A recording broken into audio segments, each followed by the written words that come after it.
TSF Entertainment. And welcome back to the TSF Entertainment channel. It is your boy Retro CG in the building on this good Easter Sunday. And I am joined by my co-host tonight, DJ Fresher Highness, and Mr. Jack and Joy. Yo, what's going on, y'all? What up, though? It's good, fam. Nothing much, man. Shout out to everybody in the chat. Again, happy Easter to everyone. All right, y'all know what we're here for.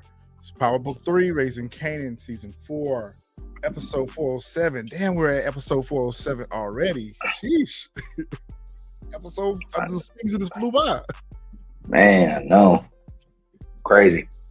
Man, we got so many things. Because I ain't even realize it until you just said it right now that we on 7. We got Man, 3 left. 3 more episodes, yo. 3. We got 3 left. 3 left. Man, we got so much to talk about tonight. It's episode 407. Allow me to reintroduce myself. What did y'all think about this episode? Dope. I give it an 8. This was for everyone that has been complaining about all season long how it's been slow and dragging. This for sure it picked up. So it lets you definitely know like everything's about to start picking up. So I give it an 8. I mean the ending, oh my god, but yeah, I give it an 8. Yeah, it was a little heavy. I ain't gonna even lie, it was a little heavy. I might give it a 9. I like this episode. Okay. I might give it a 9. This was a real good episode, man. It unfolded perfectly. Yeah, it definitely was a whatchamacallit we ain't see coming for sure. It was a little twist. It was a little twist. We got some things to talk about for sure. All right, so we're gonna go ahead and okay. Let me see what the chat is saying. Okay, DeMarcus says it's an 8. It was probably about a 9 for me as well. I thought it was a pretty good episode. All right, y'all. So let's go ahead and jump on into this thing. Let's write this thing on out. Episode synopsis. It was written by Kevin Fox, directed by Mario Van Peebles. So really good episode. Episode description, synopsis. Unique and his soldiers assume control of the corners in Queens, leaving Raq and Marvin in a desperate need of more answers and more product. Kanan searches for a missing O-Cee. Out the gate with a $5 super chat from DeMarcus. Raq pulled Anito Brown on G Money move on Mother Joyce, where she put Joyce down. Joyce, you are my daughter's keeper. Raq, yes, I am. Yeah, that was a pretty heavy scene right there. Real heavy scene. What's going on, Share My Love? How you been? Share My Love. She started out in the beginning. Share My Love says she can't wait to hear my comments about Pernessa and them groceries. Y'all know how I feel about Pernessa dragging them grocery bags. You always got groceries. Man, every scene she be dragging groceries, yo. For real.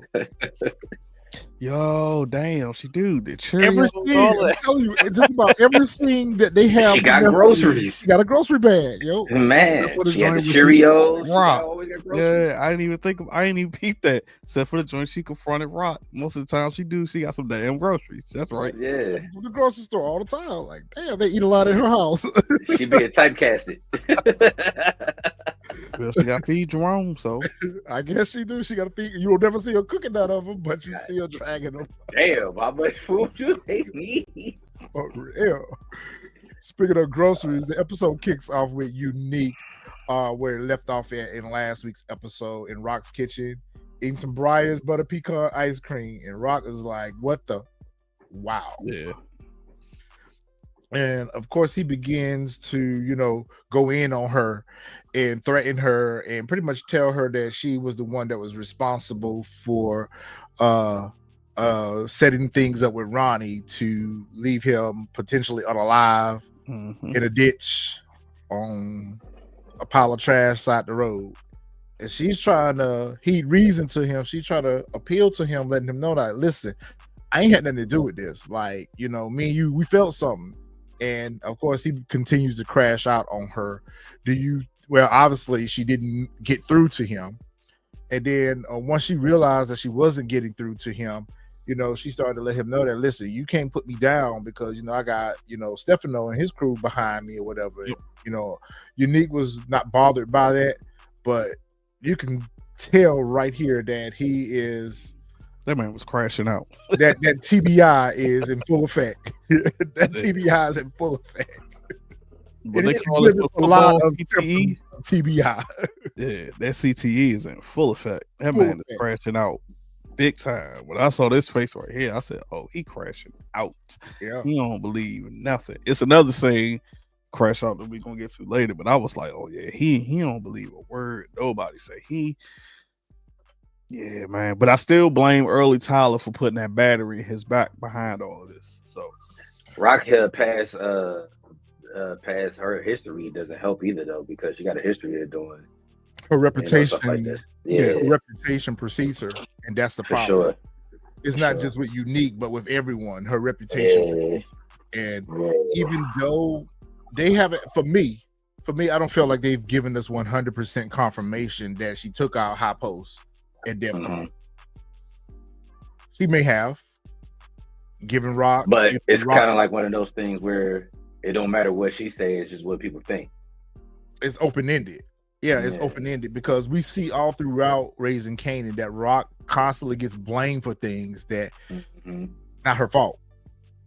And this is one of them. This is a big one. And later on in the episode, we're going to see another example of that, at least in my opinion. So as Unique continues to crash out on her, he let her know that listen, I'm gonna take back everything you took from me. Starting with these corners. Before I put you in the ground, I'm gonna bury you on these blocks. And like Rock is still in shock. Like she is just trying to process, like, this dude is really alive in my home attacking me. And like this is completely catching her off guard because this is not how they left things prior to him being attacked by Ronnie. What's up, Support Gaming? We've been missing you. We was wondering where you was at. You've been over there on that Mortal Kombat. What's good, bro? What did y'all think that Rock was going to do to get herself out of this situation? Or could she have? It was nothing that she could say or nothing that she can do to get her out of this situation at this moment. It had to be some undeniable proof that she wasn't behind it in order to get her out. And there was no way that she would go to bed to provide that. I think she just had to deal with whatever came with this scene. Because there was nothing she could say. Also, Cubstar, that's a really good point. Translation, I'm going to rob you because I didn't have all this before. Right. You was slumming before Ronnie attacked you. That's what the whole thing Ronnie was upset about, because y'all didn't have no work. Y'all didn't have no corners. Like Rock had it all then. Like, I don't understand what she took from you. That's a good point. Rock was always smarter than him anyway. She was always up. She was always up. Like she was always even when she was in the apartment buildings, she was up. Yes, she was always moving ahead of him. Like he was only thinking corners. She was always thinking ahead of him. Now, originally, the idea, if I'm not mistaken, correct me if I'm wrong, quite sure y'all will, the idea of the Chinese store or the Chinese restaurant came from Unique. However, she took it. It came from Quan. Okay. She took it and it manifested something completely different. So, but Rock upgraded it though, because remember he was stepping out of one restaurant. Rock said she wanted all. Since we got that, go ahead, hit that like button. That was a good point, DeMarcus. That's kind of where I was going with that. Should she have told him that she was with Child, but the fact that she's not with Child anymore, that would have made him crash out. I don't think it mattered. Yeah, I don't think that would have done her enough. Crash out even more. But I don't think it mattered. I think it didn't matter because of what we see later. Yeah, but it definitely didn't matter. Yeah, but I know she was gonna do, like, we know Rock was gonna do whatever, finesse whatever, say whatever to get out of that whole situation. So she, like, you know what I'm saying? Like, hey, I know I can say, do whatever, and we can get out of this whole situation. Like, she kind of knew, like, I guess in her mind, like, yo, he ain't about to take me out right now, because if that was the case, he wouldn't be sitting up here eating ice cream. So it was just more like, yo, all right, do whatever you got to do. But that's why she brought up the whole, you're not gonna do it because I'm back behind Stefano. Like, you ain't about to do it, because if you do it, you about to have the whole mob on you. So I knew then, like, she's just like, yo, she gonna say do whatever, and she's about to get Slide up out out of the the situation. situation, But And this it scene was crashing out. So and this scene alone, well, ain't not alone, but this scene definitely shows why I think Raq is smarter than Unique, because she was able to put the pieces together quickly. She was like, "Nah, somebody else put the Yep. battery in your back because you not moving like this. If you would have been did this and been did that, or whatever." She was able to put it together quick, very quickly, like somebody backing you. Yeah, Raq is sharp, man. You ain't getting one over on her, and she look good. Call me crazy, but it still feels like there's some connection here with these two. For sure, he's not gonna hurt her. Yeah. Even with her, how she was looking him dead in his eyes and everything, she still had that vibe. She didn't even blink. Yeah, she didn't even blink. She didn't even blink. She was looking dead in her eyes, like, and I felt like he was only doing that just because they tried to scare her. At the same time, it's like, yo, it's not working. But if he wasn't so TBI, he would recognize that she's actually telling the truth, because he should be able to tell by her reaction. And she looking him dead in the face, like he should be able to see that maybe she did. But of course, he's too busy in crash out mode right now. He can't heed reason, so he doesn't see that. Damn, she is telling the truth. It's just hard to do with Raq. You know what I'm saying? Because Raq got so many hidden agendas that it's just hard to do with Raq. You never can tell. Like, we can take it all the way back to season 1 and how she played Kanan, when it came down to Malcolm, so it's just hard to do with Raq sometimes. Not gonna hold you. Well, just like we saw in this episode, Raq does what others can't bring themselves to do. And at the end of the day, she got to do what she got to do to keep the business going. This big sandwich eating at bar, sloppy sandwich eating ass. They've been a little crew from Jersey, they go already hit the streets, getting ready to take these corners over. And I'm thinking to myself, what y'all taking? She went out on the corners to begin with. She wasn't out on the corners. So I wasn't tripping. No, you ain't tripping. She went out on the corners anyway. What y'all taking? Okay. I thought that, I kept saying that when I saw it. I was like, okay, wait a minute. I was like, yo, she's moving product through all the Chinese joints. So I'm like, what corners? I was like, nobody's on the corners. So the only thing I could think of was maybe he was taking over Kanan's corners. That's it. Well, no, because Kanan ain't even on the corners, because he's doing the courier service. I think he was just taking over corners, period. That's what I think. Because even before that, Raq was up in the buildings with the 2 buildings she had. And then she had one in Jersey. So yeah, y'all just whatever. Y'all just like whatever. Big sandwich eating ass, like he done something. What's up, Ken? Do you guys think Raq and Unique will rekindle their relationship if Raq saves his life? That's a really good question. Nope. You don't think they're going to rekindle their relationship? I kind of feel like it's possible. Possibly. Yeah, I feel like it's possible. Unique is on crash out dummy mode this season. Nope. He loves her. Yeah, but moving into next season, Raq might be the one to heal him. He loves her. Yeah, he loves her. She loves him. Yeah, so there's a possibility. This scene right here, we didn't need it. Pointless. We did not need it. We don't care. Nope. We just do not care. We don't care about her. We don't care. I don't even know why I was there. It was pointless. And Lou, you shouldn't even be over here explaining yourself to her at all. One time. So Amani and Lou are sitting here at the diner or whatever, and they're having a conversation. And of course, she's trying to tell him that, listen, I don't want you to hurt me. And I'm like, at what point did y'all establish that y'all were in a relationship, or did you? Were you the one that made this official? Because, and then Lou's sitting here trying to I'm not gonna hurt you either. Where are we going with this? We don't care. So Raq gonna call the family over to the house and let them know Raq nerves is bad right now. Raq ain't went to sleep. She ain't changed her clothes. She probably been sitting there in that kitchen all night. Raq is trying to tell important scene though. It is an important scene, but of course, you got mouthy ass Kanan in it. Raq is trying to tell the family that, look, Unique is back. He different. He got a lot of stuff going on with him right now. He thinks that I was the one that conspired with Ronnie to put him down, and he's been the one that's hidden us. And of course, Marvin's like ready to roll on him. Marvin's like, yo, we need to go do something. And Raq was like, nah, we need to play it cool. We need to play it safe because first we need to find out what he got going on. First of all, we need to find out who's backing him because until we find that out, like taking Unique out ain't going to solve our problems because we're still going to have issues with the people that is backing Unique. What did y'all think about the scene? Scene was great.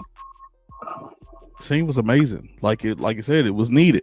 Yeah. I loved the best part when Marv told Raq, like, I've been telling you, this boy need a belt to his ass. Like, for real. Like, yo, like the fact that she didn't check him, like, yo, like she kind of checked him, but she didn't check Kanan at the same time.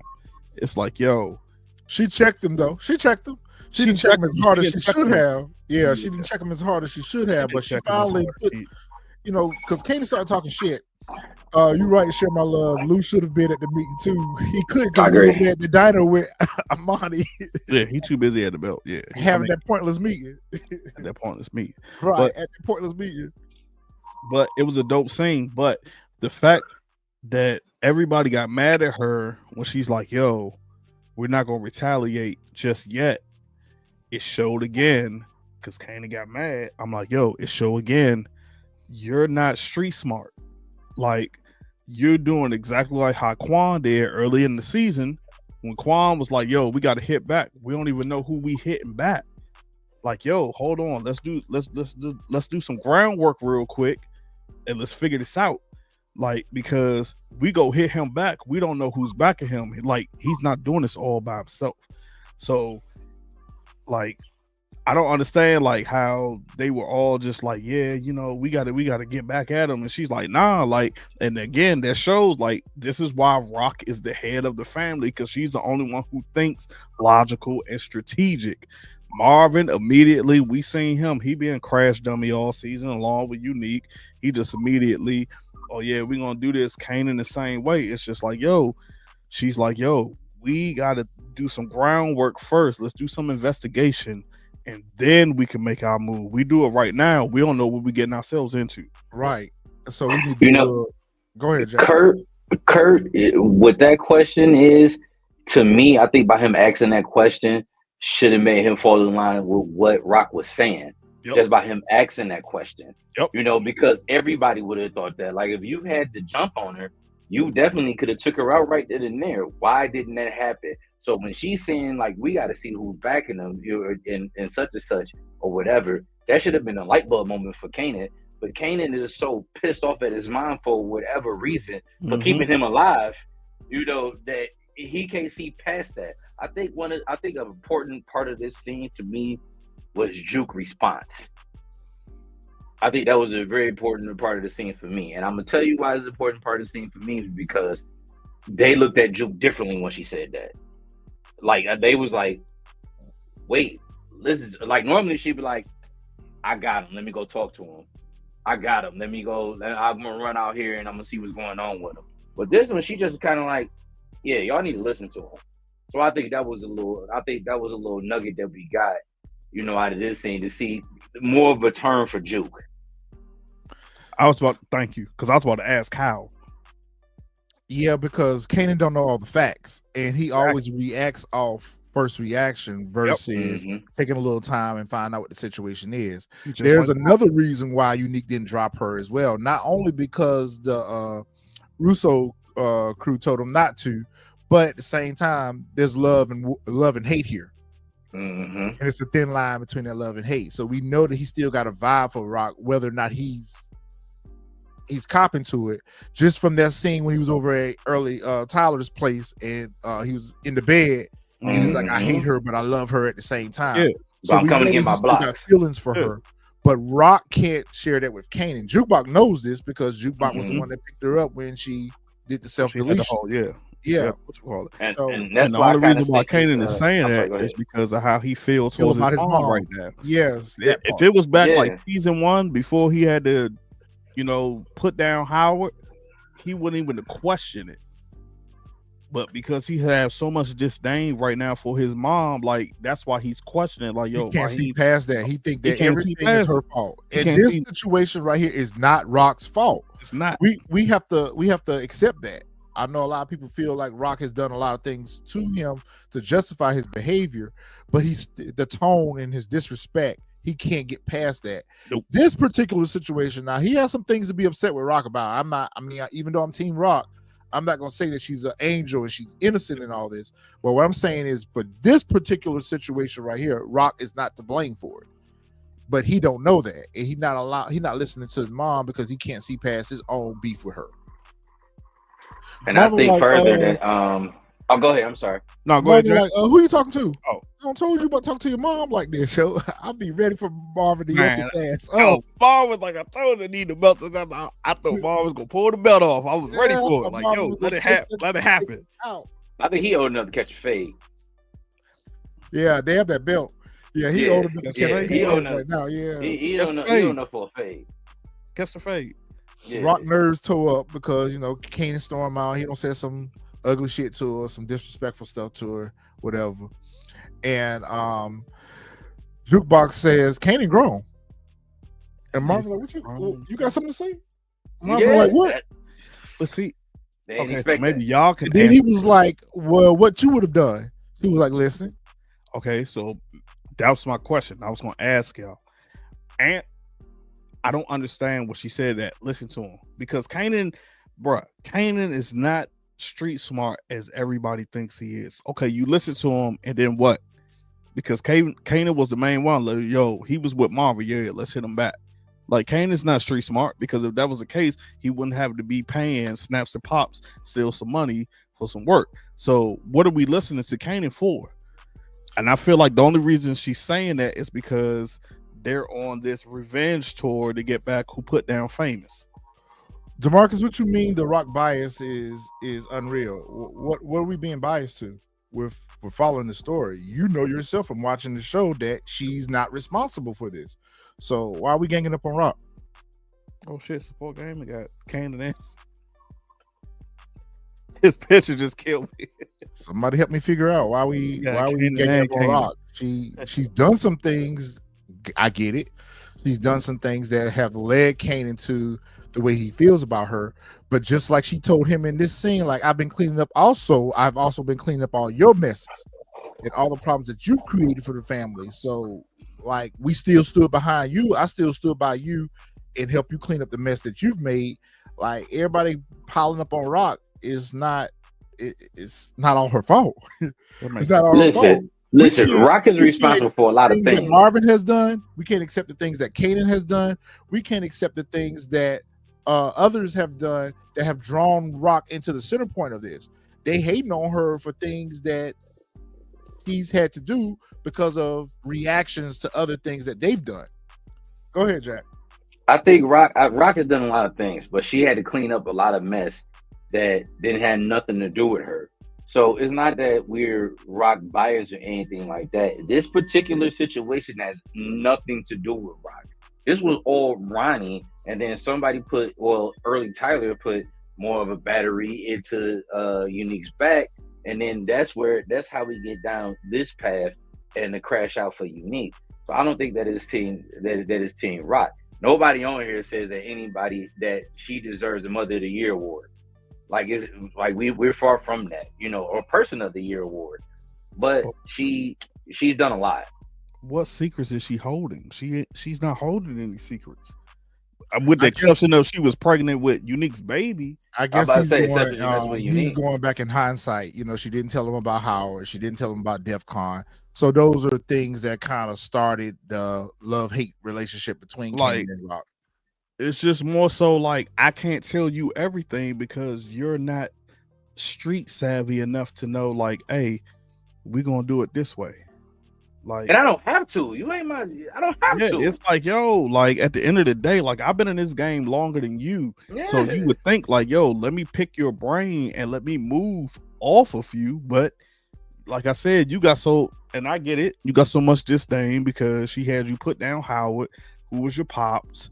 And your best friend. to save you. And now that's why you have such And disdain see, he towards can't see her. past that either. He can't see past the reason why. Like it's He like, yo, He like can't see the reason why she put D Wiz down. She didn't put D Wiz down because she was a cold blooded. She put him down in It order was to gonna save be him. D Wiz or Kanan. Right. exactly. That's an easy answer. Because of what he did. Exactly. He went out there and went up Buck 20. Ill-advised, Yep. ill-advised reaction towards something that you knew nothing about, That you did. that you had no reason to know nothing about. But you know what? We are seeing here a version of Ghost and Tariq, because that was the same problems with Ghost and Tariq. Tariq spent more time hating Ghost because of the things he didn't know about Ghost's past. Yeah. Kanan's the same way. He feels like his mom is just shady and she do bad things or whatever, but he don't really understand why she do what she do. And she hasn't really been forthright with him about why she does what she do, because she feel like she don't have to explain it to him. But she don't That's owe him created that, a lot of the conflict between the two characters. Yeah, But she they don't had owe that whole conversation. She bought him that Mustang last season. Right in and there, it should have just been, okay, I get it. But you don't get it. Like you're so busy trying to prove that, for one, you're better than Raq, you're smarter than Raq, you know how to move product better than Raq. So that's all you see. You got the one track mind. You got so like no matter what Raq says, like Raq could easily tell him the truth. He ain't gonna believe it. Like we gonna see later on when she probably tell him I ain't, as we can see it. And I don't even want to jump ahead on the episode, but you know, with Fame, you know, we gonna see like, oh, I had nothing to do with that, and she ain't gonna believe it. I mean, he's not gonna believe it. My bad. All right, so at this point, Lou has arrived over to the house, and you know he's catching updates on what's going on. And Lou ready to slide. He ready. He like, listen, Marvin's like, baby boy, ready to get down. All right, let's go. Mom like, was like, there go my bro. Lou like, listen, it's my family, and if Unique coming for any of y'all, we finna unalive him again. And this time we're gonna make it permanent. So I was like, okay. We got season 1 Lou back. My man Lou, he is back. He's sober. He got a clear head too. Lou might be a problem. Eddie clean cut.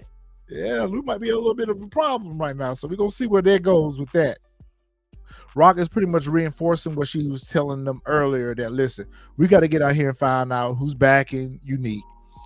And find out exactly what they're dealing with, because you're at this point you're not just going to war with Unique. You got those cats from Jersey you got to deal with. You got the mafioso folks in Jersey you got to deal with, plus Quan. So they got a lot of stuff that's working against them right now that they got to try to see how they're going to come up with a plan to deal with all the threats that are hitting the family right now.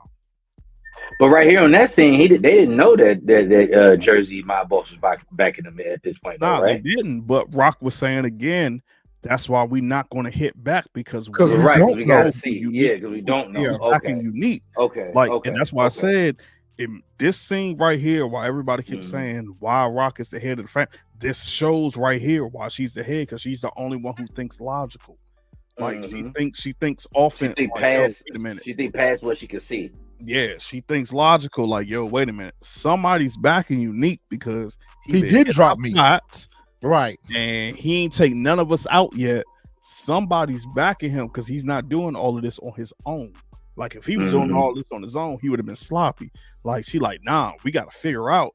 And that's why I said, like, yo, that show right there, this is why she's the head of the family, because she thinks logical and tactical. Like, yo, let's get on offense. Just like Ghost did. Going on. I mean, defense. Let's figure out what's going on. Just like Ghost did.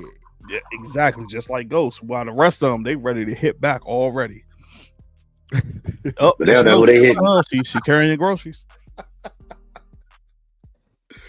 My girl Pranessa, yo, man, she needs some help with them groceries.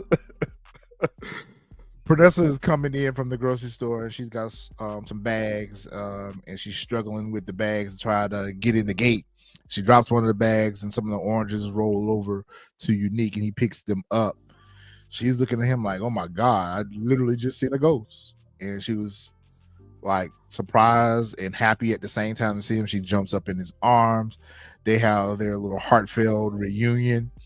And I was thinking to myself, this is not going to be as exciting as you think later on down the line. They cut to her and him at the table, and Unique is somewhat kind of catching her up on what's going on. Of course, he shares with her his feelings towards Raq being responsible for this. And Pernessa's like, and now this is what I was waiting for. This is exactly what I was waiting for, because I was like, okay, Pernessa, you kind of know a little bit about this too, simply because you went over there to Raq. Y'all had y'all situation. You had the situation in the run-in with Ronnie, so you know Pernessa's trying to think this through. Like, I don't know if Raq had anything to do with this. Man, what did she say that for? Yeah, that man spazzed. What? He jumped up, he smacked the glass. Crash out, man. I was like, that. She was like, what the hell wrong with you, fool? And for me, this thing just told me that, like, no matter what, you're not going to be able to tell him anything different the rest of the season. Nope. Because she tried to tell him, like, yo, like, that doesn't make sense. Where, like, and she tried to tell him, remember, because we spoke about this, about Ronnie. Like, we was wondering, like, yo, is Pernessa gonna tell him about Ronnie? She tried to tell him about Ronnie. He didn't listen. So it's like, yeah, this she is didn't she? Yep, she tried to tell him about Ronnie. And she did. Listen. She tried to tell him about Ronnie, and he didn't listen.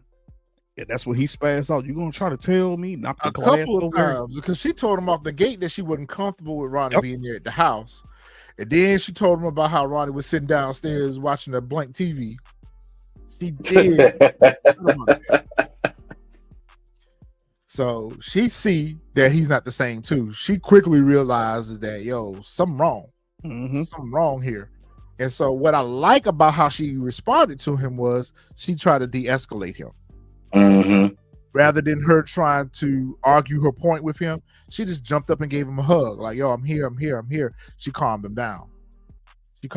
So I'm wondering if moments like that is what's going to snap Unique back into reality. I seriously doubt it, but I like the fact that she chose to de-escalate him rather than continue to engage and argue with him, because we saw that actually worked out in her favor by doing that. She calmed him down.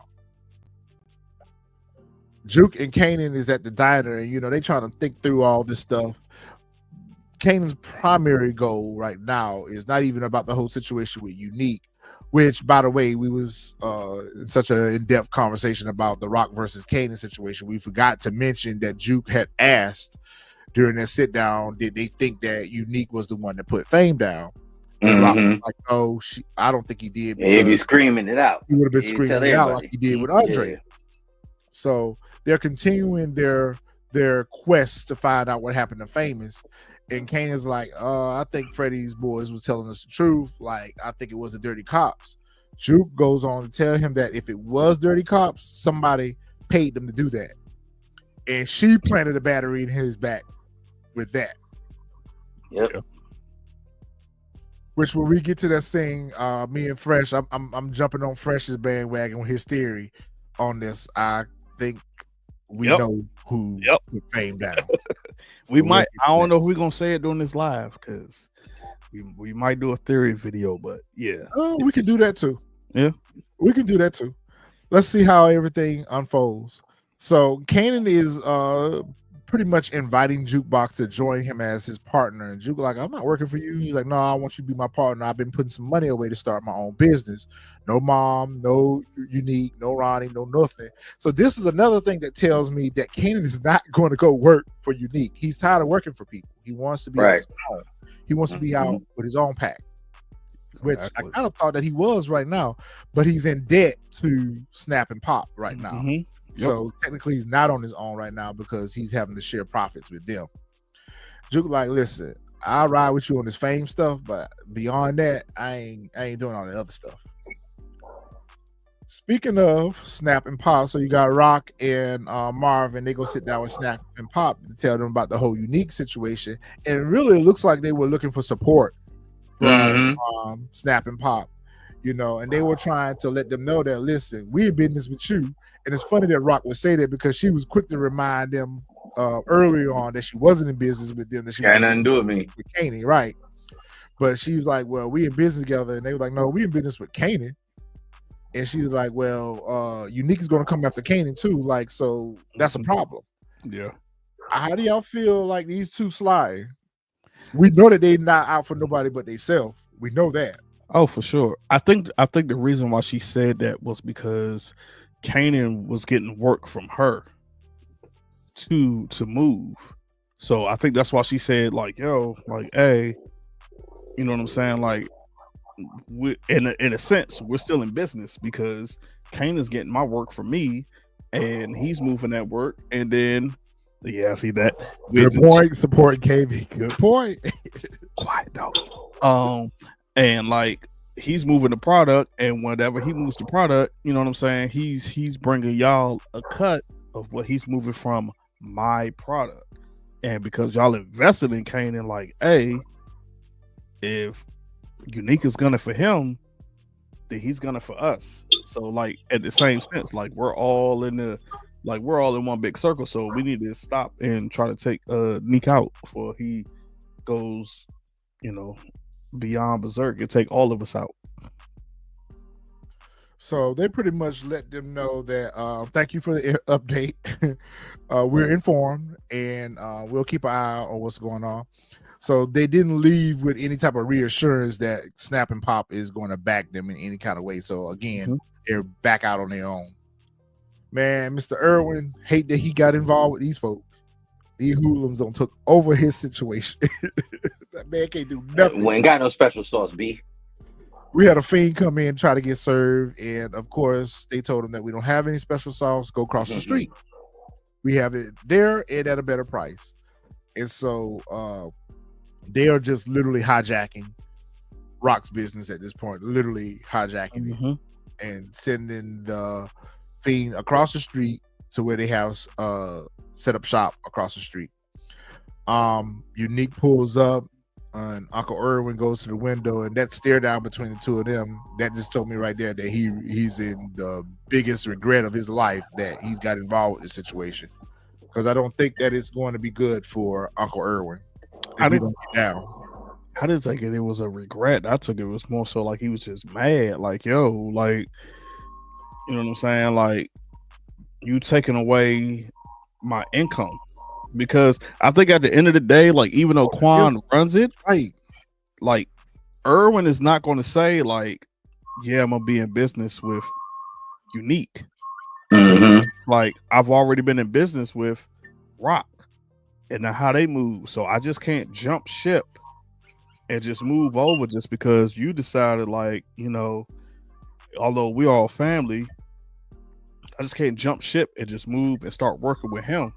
Because, and y'all can correct me if I'm wrong, because I don't remember Irwin even working with Unique at one point. I don't ever remember him working with Unique.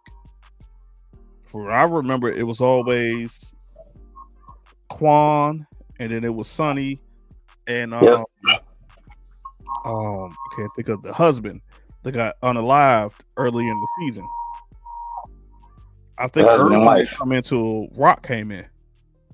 I don't think we've seen the last of him either. I think, like, with this mean mug that he got towards Unique, I don't think he's gonna make it out, but we definitely ain't seen the last of him for sure. Cause he pissed. Yeah, he's like, yo, like, I feel sorry for your mother. Yeah, and I think at some point he's probably gonna be the one that puts it in Quan's ear, like, hey, he's the one. Oh, that's a good point, Fresh. He's the one who took out Richard and Sonny, and maybe even the one that Marv put down last week. I can't remember his name. I mean, Terry. Yes, he might put it in his head like, yo, he's the one who put down Terry. Like, he's putting us all down. Like, yo, we got to get rid of him. Good point. Am I the only one tired of Stefano? Am I the only one that's tired of Stefano? Let me know in the comments, because I'm tired of Stefano at this point. His days are numbered. Because you with that sidestepping ish.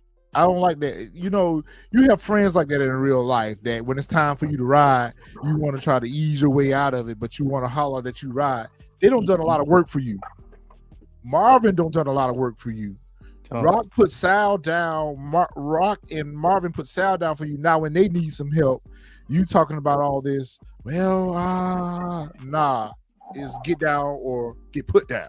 They definitely gonna have to get the okay from the other families, because what'll happen is if he's connected with all the New York families, if he connected with all the other families, if they touch him, he's gonna have 4 or 5 different. They're gonna have 4 or 5 different families looking for him versus the family from Jersey. So they definitely gonna have to get the okay from the other families before they even think about touching them.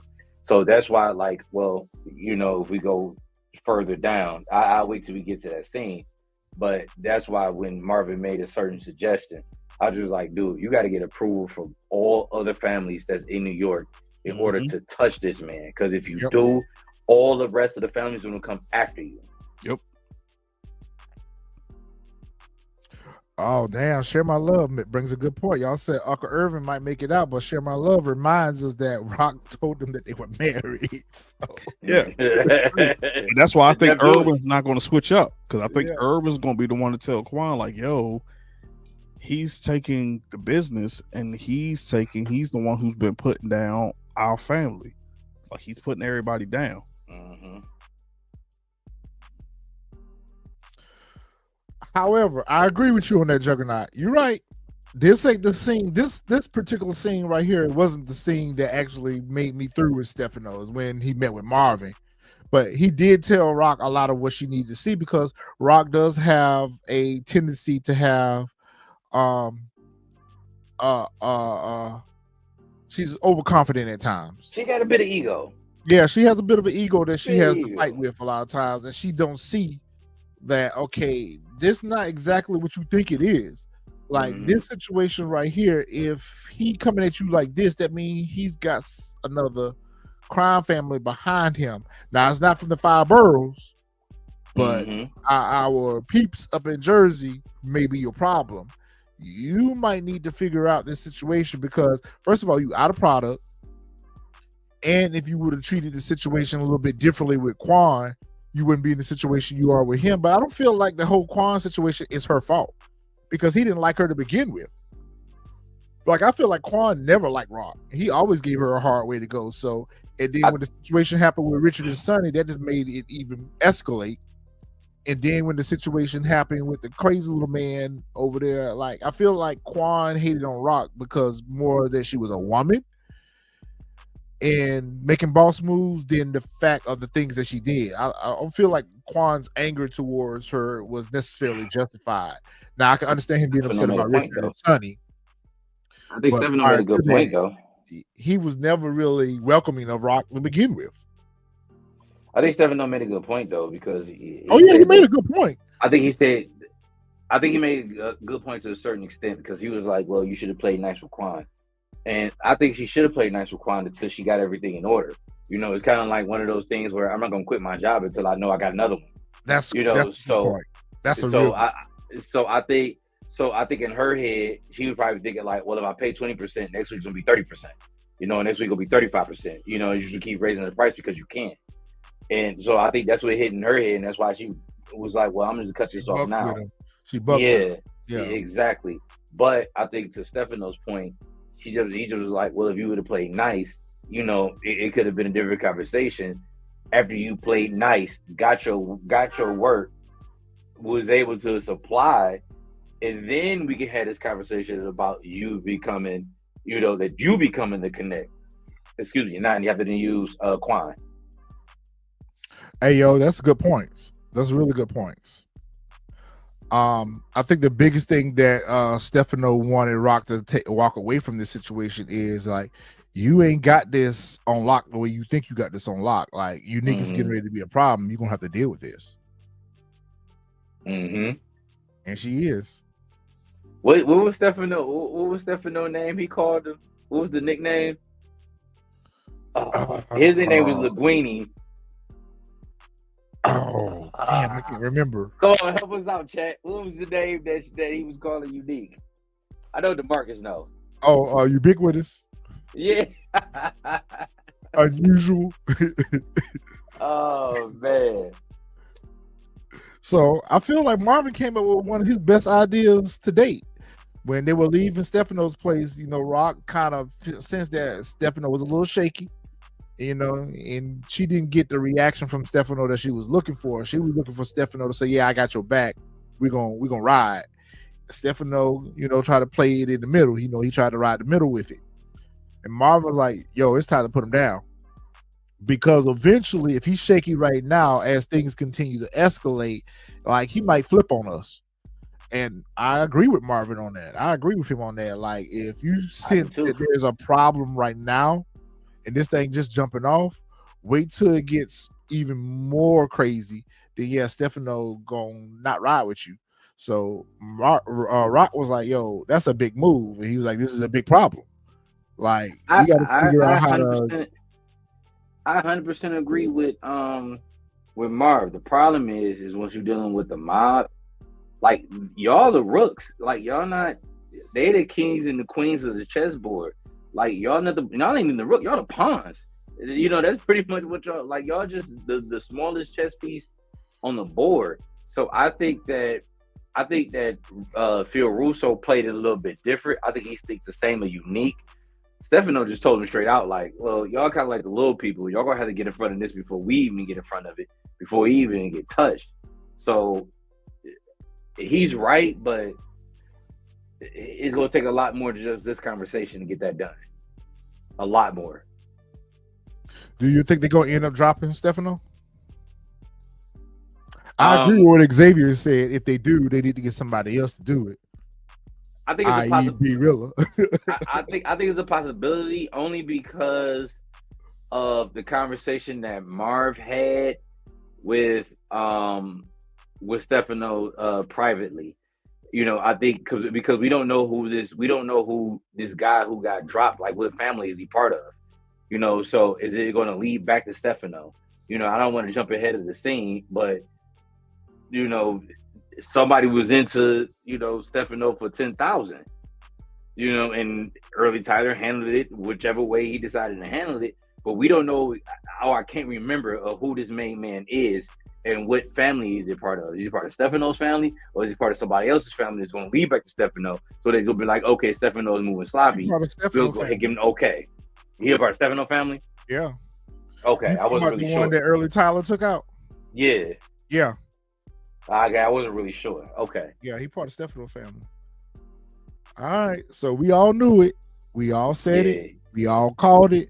Retro been saying it since day one. Since day one. He gonna rob him. He was gonna rob him. Now, DeMarcus gave us a $5 super chat. Marvin needs to eliminate Quan to hurt unique business. I agree with that. And 100%.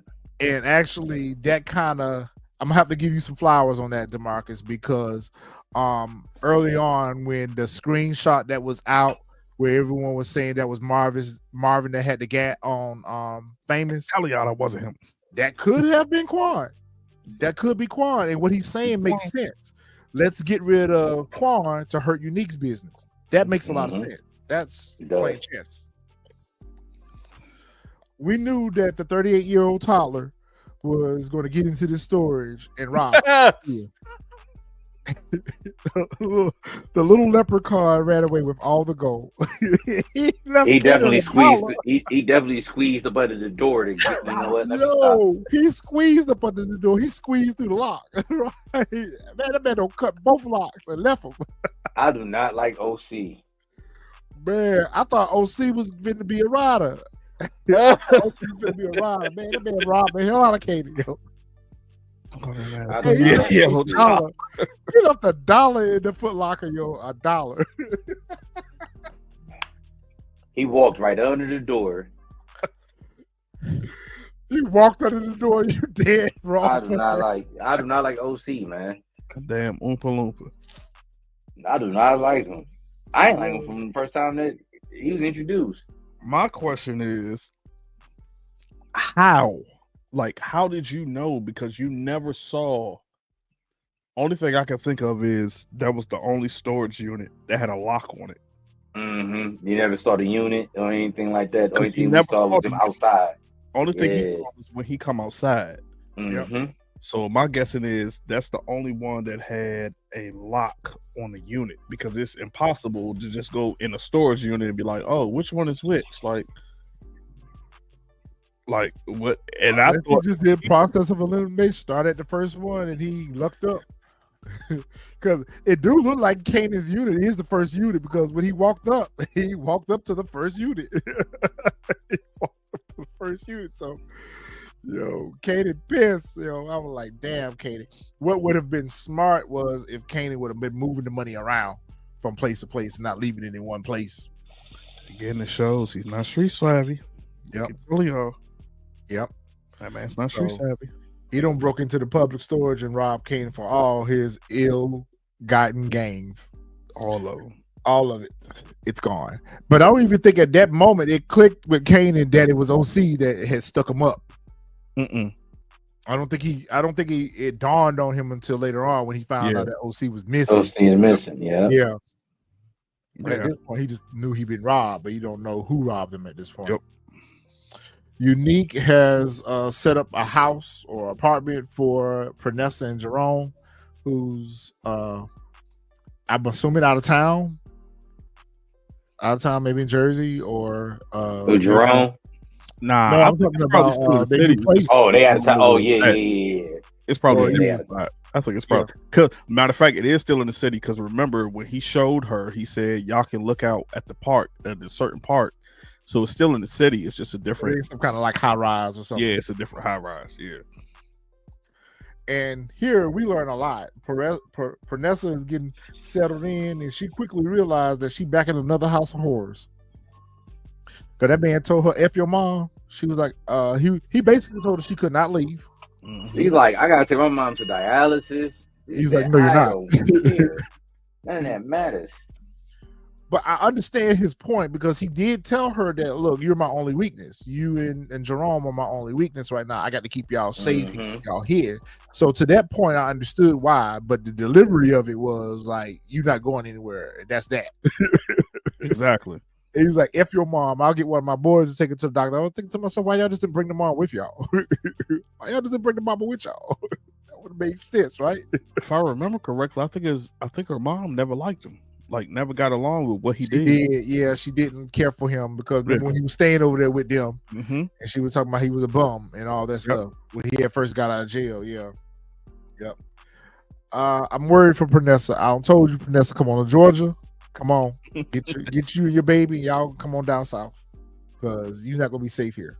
Come on, just come on, Georgia. The only problem I had with this whole joint, well, I ain't gonna say a problem, but it was just like, it showed how unhinged he is. It's when he literally told her, I've seen death, and I'm not seeing it again for you, for Jerome, or nobody. I'm like, bro, like your own child. So I don't want to say it's foreshadowing that Pernessa's going to be unalived, but I'm just like, so you mean to tell me if Marvin spin that block and come through and light you up again, and your son is taken out, like, what, you gonna use him as a shield? Like, you don't really care?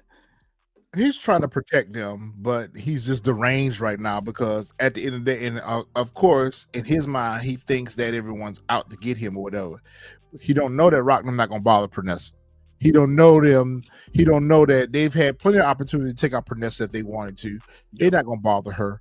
But in his mind, he thinks that, I got to keep y'all safe because they're gonna try to take you out. But not. She was trying to tell him. But when he crashed out on him, she didn't get to the point of being able to tell him that, Raq been kind of looking out for us. So this is his attempt to protect her, but it's not going to have a positive outcome. We know that. Raq got a problem. She ain't got no product. Empty. So she goes see Hafiz, and she was like, listen, I need the product. When that pipeline gonna open up? And bro told her a month. I was like, a month? You be out of. He said that. I was looking at him like, bro, are you serious? A whole month. I'd be like, nah, this joint is dead. It's a whole contract is void at this point. A whole month. You know how much You know how long it is and how much bread I'm losing waiting for you? Like, nah, this contract You dead. out of business for a month. Yeah, this contract is over. Like a month? Share my husband team well with the piece of brain that he has left. Right. Yeah. Do you think I can wait a whole month before you get my pipeline open up? Like, I will be completely out of business at this point. But I'm thinking Probably because he was so busy used to dealing with dude from DC that Marvin them took out. Yeah, with Tremont that but he keep in mind, he wasn't getting as much product as Raq was either.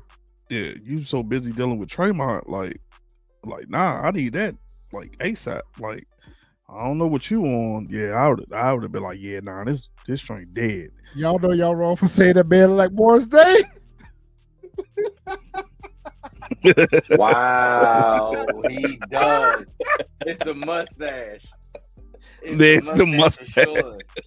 Oh, it's the mustache. It's the like Morris Day. Y'all are wrong. It's the mustache. Oh my God, y'all wrong for that. That took me out. It's the mustache. Mr. Mustache for sure. It's the mustache. Raq said, well, you better do something because I can't wait the whole month for my product. I need some work. I need my work. Kanan busts up in the crib and the workers just sitting around lollygagging. Shit, they ain't got nothing to do. They ain't got no work. They tried to tell you last week they ain't have no work. And O-Cee, 2 sheets in the wind, gone. I feel like what a little product they did have left, O-Cee made away with it too. Right, that makes sense. Yeah. I think they literally didn't have none. Tried out. Yeah, I think because remember he was getting all his product from Raq, and since Raq didn't have no product, like that's what was slowing up his product. He wasn't getting no more product from her, so like I think that's why he ended up going to Quan, because he was trying to get more product. Like the product is just gone, but O-Cee is gone with that bread. Like straight up, you should have never told him off jump that you was skimming off the top. Well, you know, O-Cee figured it out. Remember, he was keeping the books. Yeah, but I'm saying like O-Cee that he was skimming. O-Cee figured it out and questioned him about it. That's how he found out. But he could have easily flipped that like, hey man, look, I gotta pay X, Y, and Z. Like I gotta pay snaps and pops because that's they cut. Like I'm not skimming.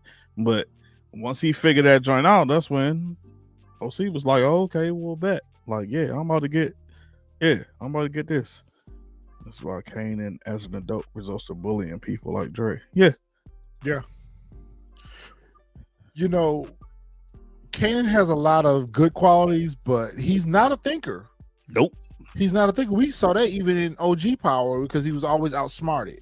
Mm-hmm. Like, you had a good idea here, but you didn't fortify it.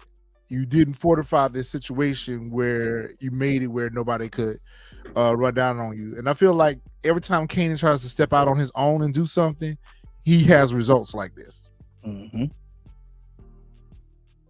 So he pretty much tell the crew, like, listen, y'all let me know when y'all find O-Cee. When y'all hear from O-Cee, I need to see him or whatever. So at this point, he's probably figured out that O-Cee was the one that took his money. Mm-hmm. You go home and Marvin like, you been messing with this gat again, ain't it? And she was like, yeah, I am. And Marvin was like, look, I don't told you, but you know what? All this craziness going on right now, it's probably best that you hold on to it. But like basically when this thing is all said and done, you gonna give it back. I'm like, no, she not. You know how many bodies she finna have on this cat? She finna go wet up the whole block. What do you think Marvin is? Basically, he's trying to provide her with protection. Exactly. Because of the whole situation with Unique and all this craziness going on or whatever. But he's still in his mind wondering, you know, how deep is Juke into this? Exactly. I was trying to figure out, for one, like how he even knew that she was messing with it, because I mean, like, unless like, you know, the he probably knew how many rounds he had in it. That's what I was thinking. I was like, unless the bullets, or like he's moving it continuously and then she's finding it. But I think it's more so like, also. Yeah, I think it's more so just like he's like, yo, I know because of the situation with Fame, like you in it right now. So let me make sure you good. But as soon as this situation with Fame is done, like that's not you. Because he said it here again, like, yo, I'm in it. You're not. So he's like, right now, protect yourself. But once it's done, like, yeah, you gonna give it back. Go back to normal. Yeah, you gonna go your way, and I'm gonna do what I do. Like, nah, this ain't the life for you. So, man, Juke walking down the street, minding her own business, when these white boys are passing her as she's walking down the street, and one of them start, hassling her, haggling her, talking about I like black girls or whatever. She tried to ignore them, whatever. But they kind of turn around and start teasing her a little bit. Man, she put her hand on that gat. I said she finna wet them up. She was ready to wet them up. She wanted to wet them up. exactly. And thank God they didn't say another word to her. They kept on moving, because had they not, oh man, she was gonna let their ass have it. And she put her hand on the gat like she was getting ready to bust off, but she didn't. She just went on about her business. I was like, okay, you like this shit. She like it a lot, actually. Yeah, that's what I said. This joint, we seeing the cold hearted Juke. She just like, I can't nobody mess with me. But I was like, she just sitting here at the bar by herself, and she with a beer, drinking and thinking with a beer. Yep. She got a smirk, like, yeah, ain't nobody rocking with me out here. Like, yep. Like I'm waiting for somebody to test me. She went up to the old girl that we had seen, Jackie. Yep. And he started dancing and making out with her. And they go to the bathroom, they have a little moment or whatever. Jackie seemed like she got a little turned on when she saw her pull that gat out or whatever. Mm-hmm.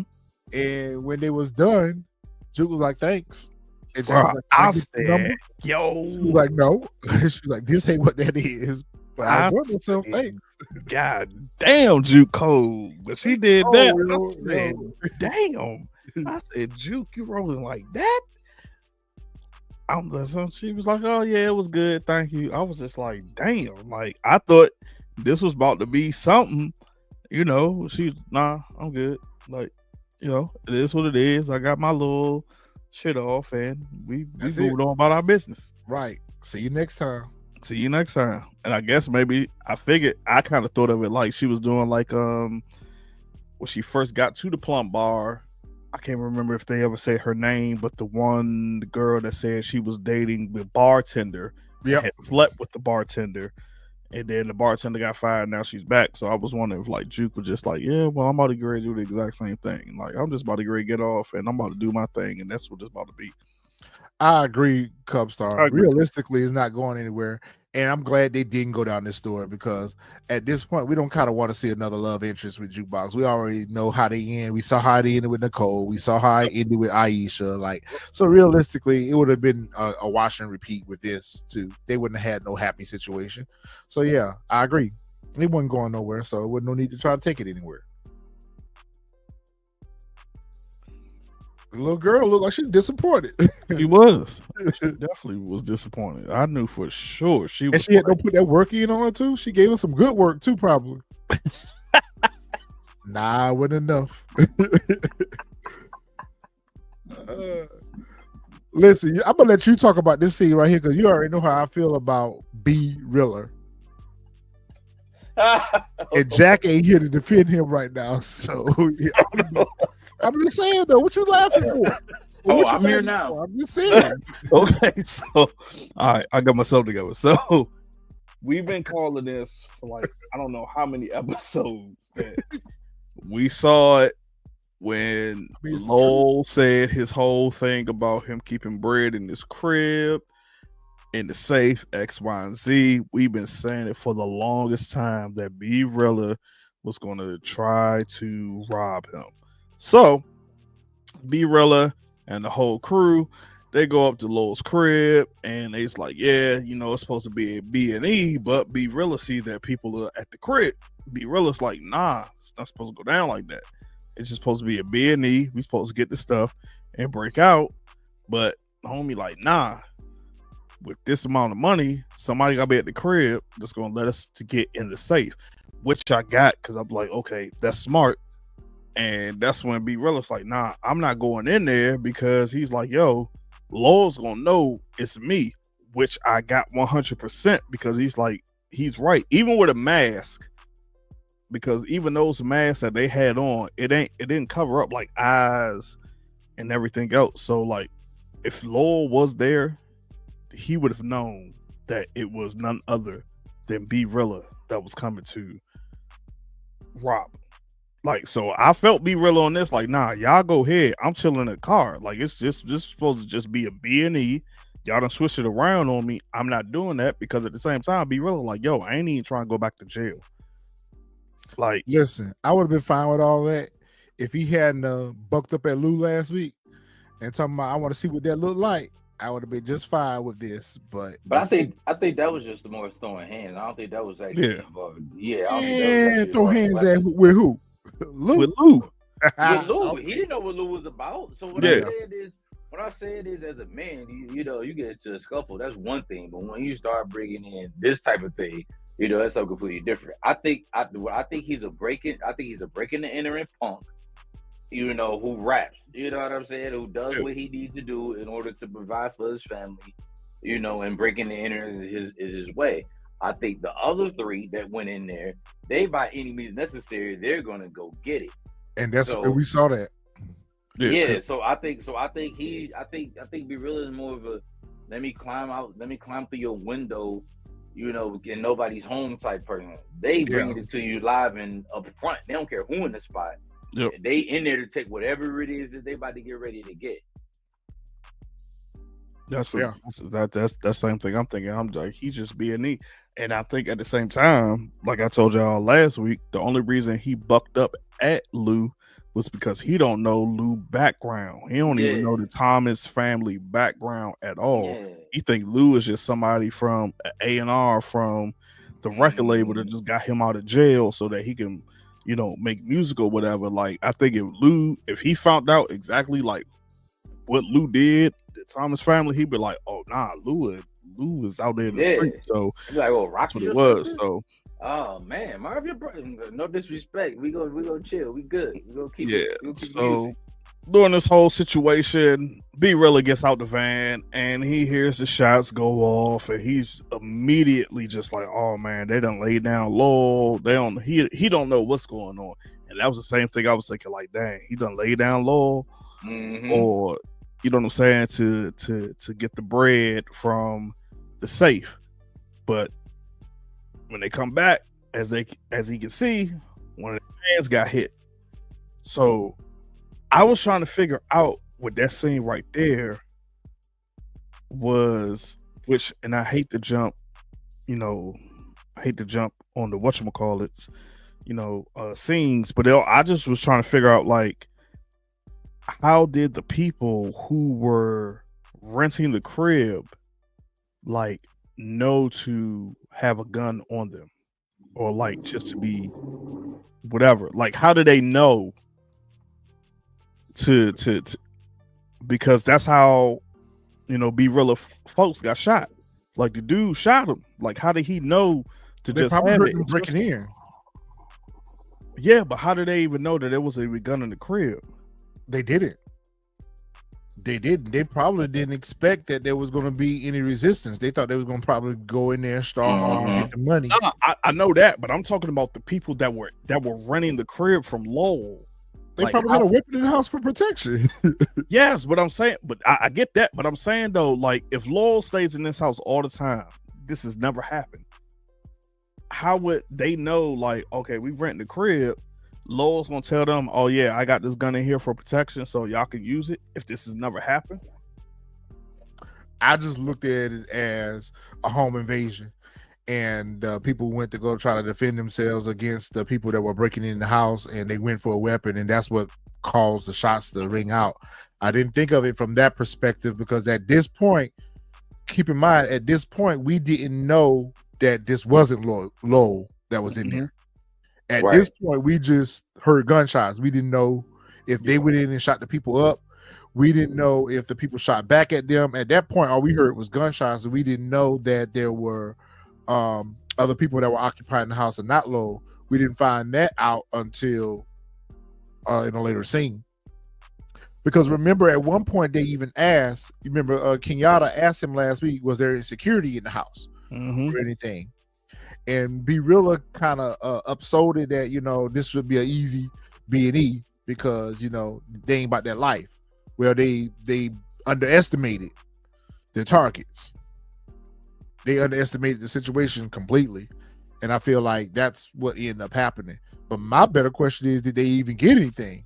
Nope. I don't It think look like they got nothing. I don't think so They either. got I don't think they got anything. They ain't have enough time. Yeah, 'cause I think when they boy got that kind of hit. like, we got to hurry up and get up out of here now. Uh-huh. I agree. Stefano, mafioso, Stefano. Marvin. Sorry, Marvin is a real one. Marvin, a real one. Marvin said he ain't gonna roll it out on his sister. Marvin like, but look, in this scene right here, when Stefano was getting ready to sit down to meet with Marvin, he told Marvin about old boy being fished out of the river. Mm-hmm. And it was the same dude that Early Tyler was complaining about last week. Owe me 10,000. That owed him the $10K and said he was a made man and that he could carry the debt. Marvin gave Early Tyler the advice that, what you telling me for? Do what you got to do. Bad Tyler advice. did what he had to do. He dropped his ass off. He gave him the worst kind of advice that he possibly could give him. Absolutely not. We don't think that Marvin gonna ever flip on anyone. Marvin is loyal as they come. He a real one. Stefano was basically telling him, like, listen, the reason why I called you back without your sister is like, this is a man-to-man conversation. And with your woman, with your sister being involved and her being a woman and her unique situation, like, I think that if you step in and push her to the side, we might can, settle this thing down. Marvin like, my sister being a woman ain't got shit to do with Unique. Mm-hmm. And what he on? And as far as what you asking, that ain't finna happen. Like, I'm riding with my sister. I said right here, this is what kind of sealed Stefano's fate right there. That kind of confirmed what Marvin was already feeling in the first meeting. So all you did was give him the confirmation that you ain't gonna be loyal to us. So Marvin is a hothead anyway. Marvin might just do it, ill-advised. Himself? He might just go ahead. He might just go ahead and just just take out Stefano himself without having any type of confirmation or giving the go-ahead to do it. Like we already think that. Like I think Marvin's fate has already been sealed. I think his fate has been sealed when he took out the dude at the pool hall. But Marvin kind of just been moving sloppy. It could be a situation where he just do it on his own. Okay, so I can see that. Here's my theory on this. So the guy that he's referring to, I think Marv is the one who took him out. Because I'm gonna tell you why though. If you look in the trailer, there's a certain scene where we see Marv shooting at a certain person that's coming at him, that's in an apartment, etc., or whatever. So Marv knows, like, Early Tyler has to get this bread, whatever. Like, he has to get the bread because if he doesn't get the bread, it's because Marv vouched for Early Tyler. Stefano told him, like, I'm taking your word for it. So it could be that we get that flashback scene where Marv is the one who goes over. Is like, hey, you owe X amount of money. You need the bread. They get into that whole fight. The dude comes at him, as we seen in the trailer, and Marv is the one that takes him out because it was a certain way. As soon as Stefano said it to him, Marvin makes a face, like immediately, like. He makes the face like the same way he made at Raq when Raq brought up the whole thing about the attorney telling them like the Fed seen you over at the fish shop. He like what you talking about? Like what you talking about? Like he kind of make that same face. So I mean, like I said, it's a theory. It doesn't mean that it's going to happen, but I kind of feel like Marvin might have already knew exactly what was going on. But to piggyback what you said off Retro was that, like it's coming down where he sees like I think Marvin's going to realize that Stefano was using him to do those side jobs to try to make him turn against Raq later on down the run. Later on down the line, like, like, oh, he's using me. He told me to do these side jobs, but now he wants me to turn against my sister to get her in line because, he don't want to go to war and he wants her out of the picture. We're gonna have to see how that plays out.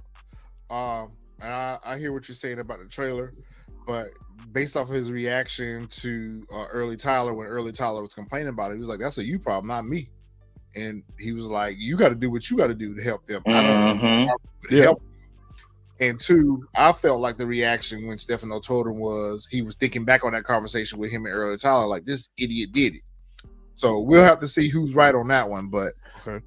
I do agree with you on Marvin, and he can be rather impulsive at times, but I don't know about this one because I think you are right. I think he's realizing at this point that this man is using me, and so I think that doing any favors for Stefano at this point is off the table. Because I just can't see Early doing it. Like Early might got some minions though. I mean, it's possible with like. I don't know. We have to see it. Like, I just can't see Early being the one. Like, oh, Early ain't doing no work. All right, I'm just gonna take him off the table. Like, knowing that he dealing with the mob. You know what I'm saying? And the dude was a made guy, so it's like you already know. You whack out a made guy. You already know you about to have everybody coming after you. I don't think Early Taylor is smart though.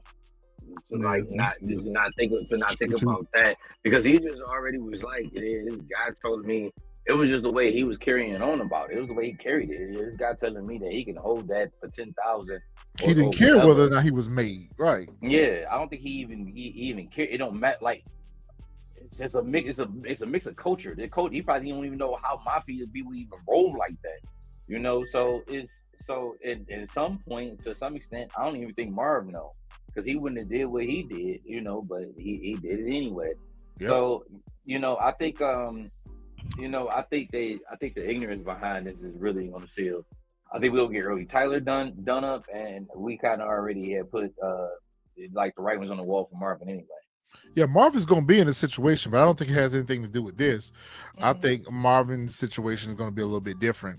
I don't see him going out here and doing that for Early Tyler or whatever, but we'll see. But I can tell right here that I think Marvin's going to act more impulsively. I go with your first thought than I do with your second thought. I go more with the first thought that Marvin's going to end up trying to take Stefano out himself because Raq ain't going to sign off on it. And after this conversation with him, Marvin's going to be even more like, yo, he got to go. And so I think that's going to become Marvin's new mission. For what? You retro. You know what? I think that you are right with that. That just thinking, just knowing. I think you're right. I think you're right, bro. Because I think later on down the line, there's something where she's trying to clean up Marvin's mess. That like, yeah.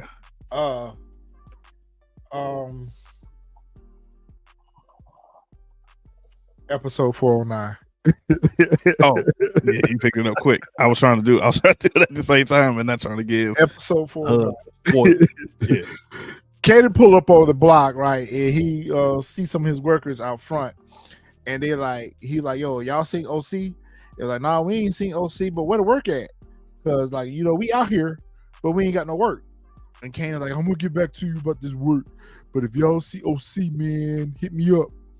I think to myself, hey, nobody finna see O-Cee because they told Kanan he probably out at the arcade. I'm like, if he's at that arcade, they pull up on him, they find him at the arcade, he deserves the situation. Exactly. He deserves it. He deserves it because he should be out of town. Possibly even out of the country, but he definitely need to be out of New York. He don't need to be nowhere near New York right now. So Kanan continues to, ride around looking for O-Cee. when he pulls up on his mom, I'm sure this is getting ready to start our next argument with the Raq haters. But Raq is paying off the dirty cops that was trying to extort her last season at the shopping center. Yep. Okay, let's just go ahead and get this over with. I do not believe that Raq was paying the dirty cops off for taking care of Famous. I don't either. It's because that wouldn't make sense that we would see it this late. Like of course we spoke about it last week about the continuity. Thank you. I always get stumbled up on that word. The continuity of the timeline right now of Raising Kanan. So if Fame was gone in October of 92, which I also kind of think that like the ME, once they found his, his remains, kind of did the timeline of when he was unalived or passed away, like they could have said October. But anyways, there's no way that she would just be doing that right now. Like you said, we saw her when she had that whole shopping center last season, and they were messing with her. So she been paying them off like to stop messing with her whole shopping center. So I think that's all this is, exactly like Retro said. And Kanan just happened to see it, but because Kanan heard that whole situation from Freddie's crew, immediately he goes into, oh, Raq is the one who took out Fame. No, we don't know that O-Cee took the money, and Kanan don't know that O-Cee took the money, but it's just process of elimination. The money's gone, O-Cee's gone. He's been asking about the money. He's just kind of like, everybody else is accounted for. O-Cee's the only one that's not accounted for. The money's not accounted for. He thinks that O-Cee. Now, that is a conclusion that he jumps to as well, but it's likely that O-Cee was the one that took the money. Right, Lauren. I'm a little bit on board with what you're saying with a different twist to it. I think Raq is preparing herself for how she's going to move her product. She already knows she don't lost the restaurants. Her conversation with Stefano made her realize that I'm not as secure with these restaurants as I think I am, because the Orientals all stick together, and that was originally Unique's thing by way of Quan. So even if she do get her product in from Hafiz, how's she gonna move it? She can't sell it on the street. She can't sell it in the restaurants no more. So I think she's preparing herself to trap out of the shopping center. I think that's what she's paying the cops off for in advance, to let her know that, listen, I'm finna set shop back up over here. I don't need y'all fucking with my business. Nope. Like, I think that she's paying them off for that reason, because when she do get a product in, she's finna trap out of that shopping center now. We don't see her trap out of the apartments. Raq don't usually sell her work on the streets. So I think that she's preparing herself to get the shopping center back up and going again, because that's her new way of now moving to work. That's just my opinion. I don't think that she would be paying off a hit. Raq and them usually do they work themselves. So if anything, if Raq was responsible for dropping Fame, it would have been her and Marvin that dropped him without lose knowledge. Raq and them usually do their dirty work themselves. They don't usually get third party people involved with doing it. Nobody involved to do their dirty. They ain't got no loose ends at that point. Yeah, they don't have no loose ends. Raq don't like no loose ends. So if they doing dirty work like that, we ain't seen her use a third party to do any of her work. She dropped Scrappy herself. She had Lou drop D-Wiz. Like, they rolled up on Tremont. Like, they're more up close and personal when it comes to them doing their hits. So I don't see her going to the cops of all people, knowing that she don't got Andre no more, knowing that she don't got Howard no more. She don't know these men from a can of paint. She don't trust them like that with that kind of a work. Thank you. Paying them off business. Thank you. That man just spoke the gospel, just preached the sermon. How I've been telling people that Raq is not behind Fame getting unalive. No. Support gaming, I can see it being a hallucination, but at that same time, it's like, if that was the case, he wouldn't have went to, and I hate to jump scenes again, he wouldn't have told Crystal it was my mother that took out Fame. So this is not a hallucination. This is exactly what he saw. But this looks exactly like the shopping center that she had last season. And remember, the cops rolled up on her last season. So she's paying them off like, hey, like Retro said, like, hey, I'm about to get ready to start doing something. And she probably could just, even if she wasn't going to move it through the product through that shopping center, she still has to pay them off to stay off of her back. Because she don't got Howard no more. She don't got Andre no more. She don't got no inside on law enforcement anymore. Or she could be, now here's another twist, or she could be paying them to fuck with Unique. She could be paying them for that. But I think more so she's getting ready to, because remember in the trailer for next week, she says we're back in a big way. Yep. I'm thinking to myself, how else is she going to move this product? She ain't going to move it through the restaurants anymore. So been there, done that. You know, Raq don't go back to an old thing. Once you see her do something one time and it don't work out, she don't try to make it work. She move on to her next thing. And I think the next thing is now trapping out of that shopping center. It's hers. The police was already trying to shake her down anyway, so she got them on lock to keep the riffraff away from the shopping center. I feel like this is what they're setting us up for. Right. And Juggernaut, I think, to answer your question, I think if Unique wasn't back in the picture, she might have done that. But now that Unique is back in the picture, she don't give a damn who took out Fame. She trying to make sure that like they good from Unique hitting all their spots and whatnot.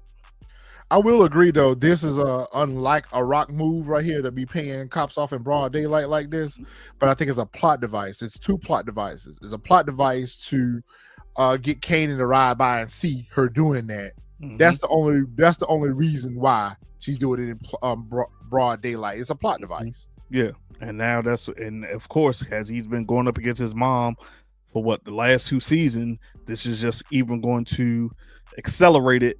Him going against her even more, which we know by the history of Kanan, we know that this is going to lead to him doing something dumb.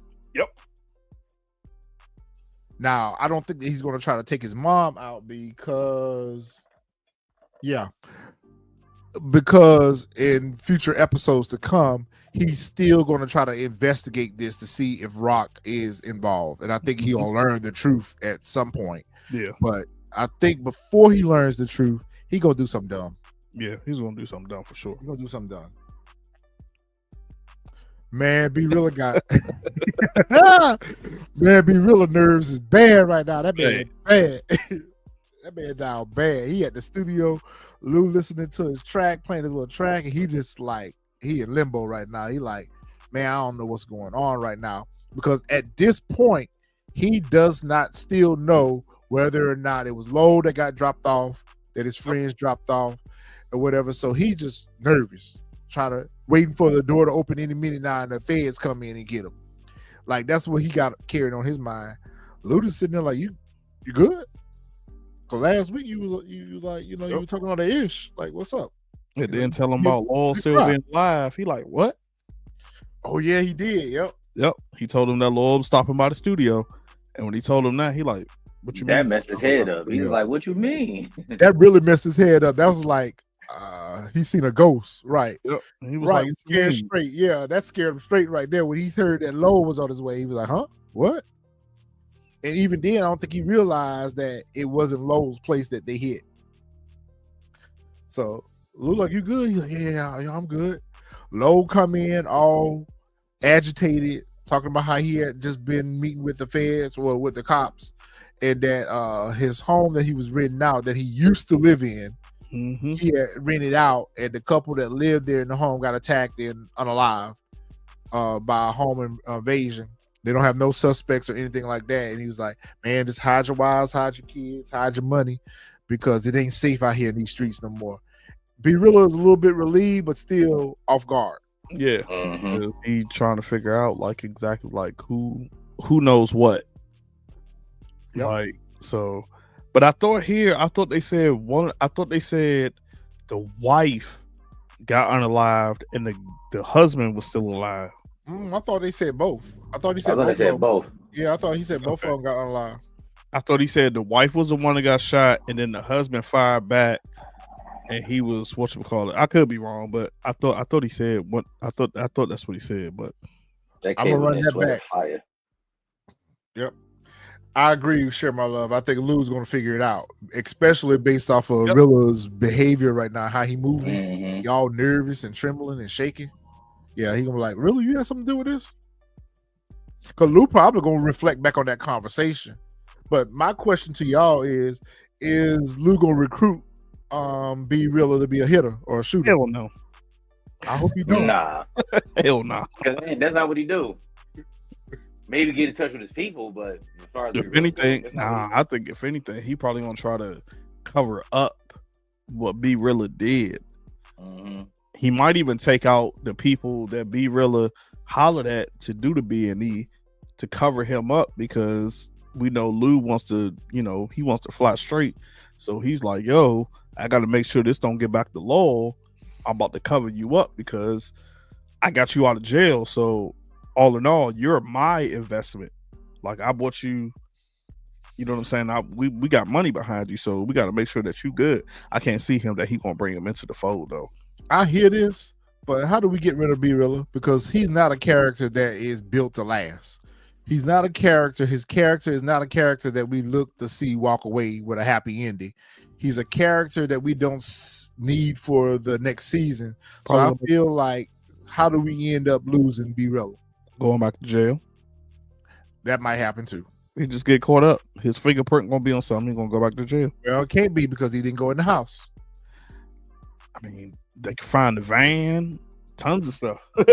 I mean, no. We'll see. It might.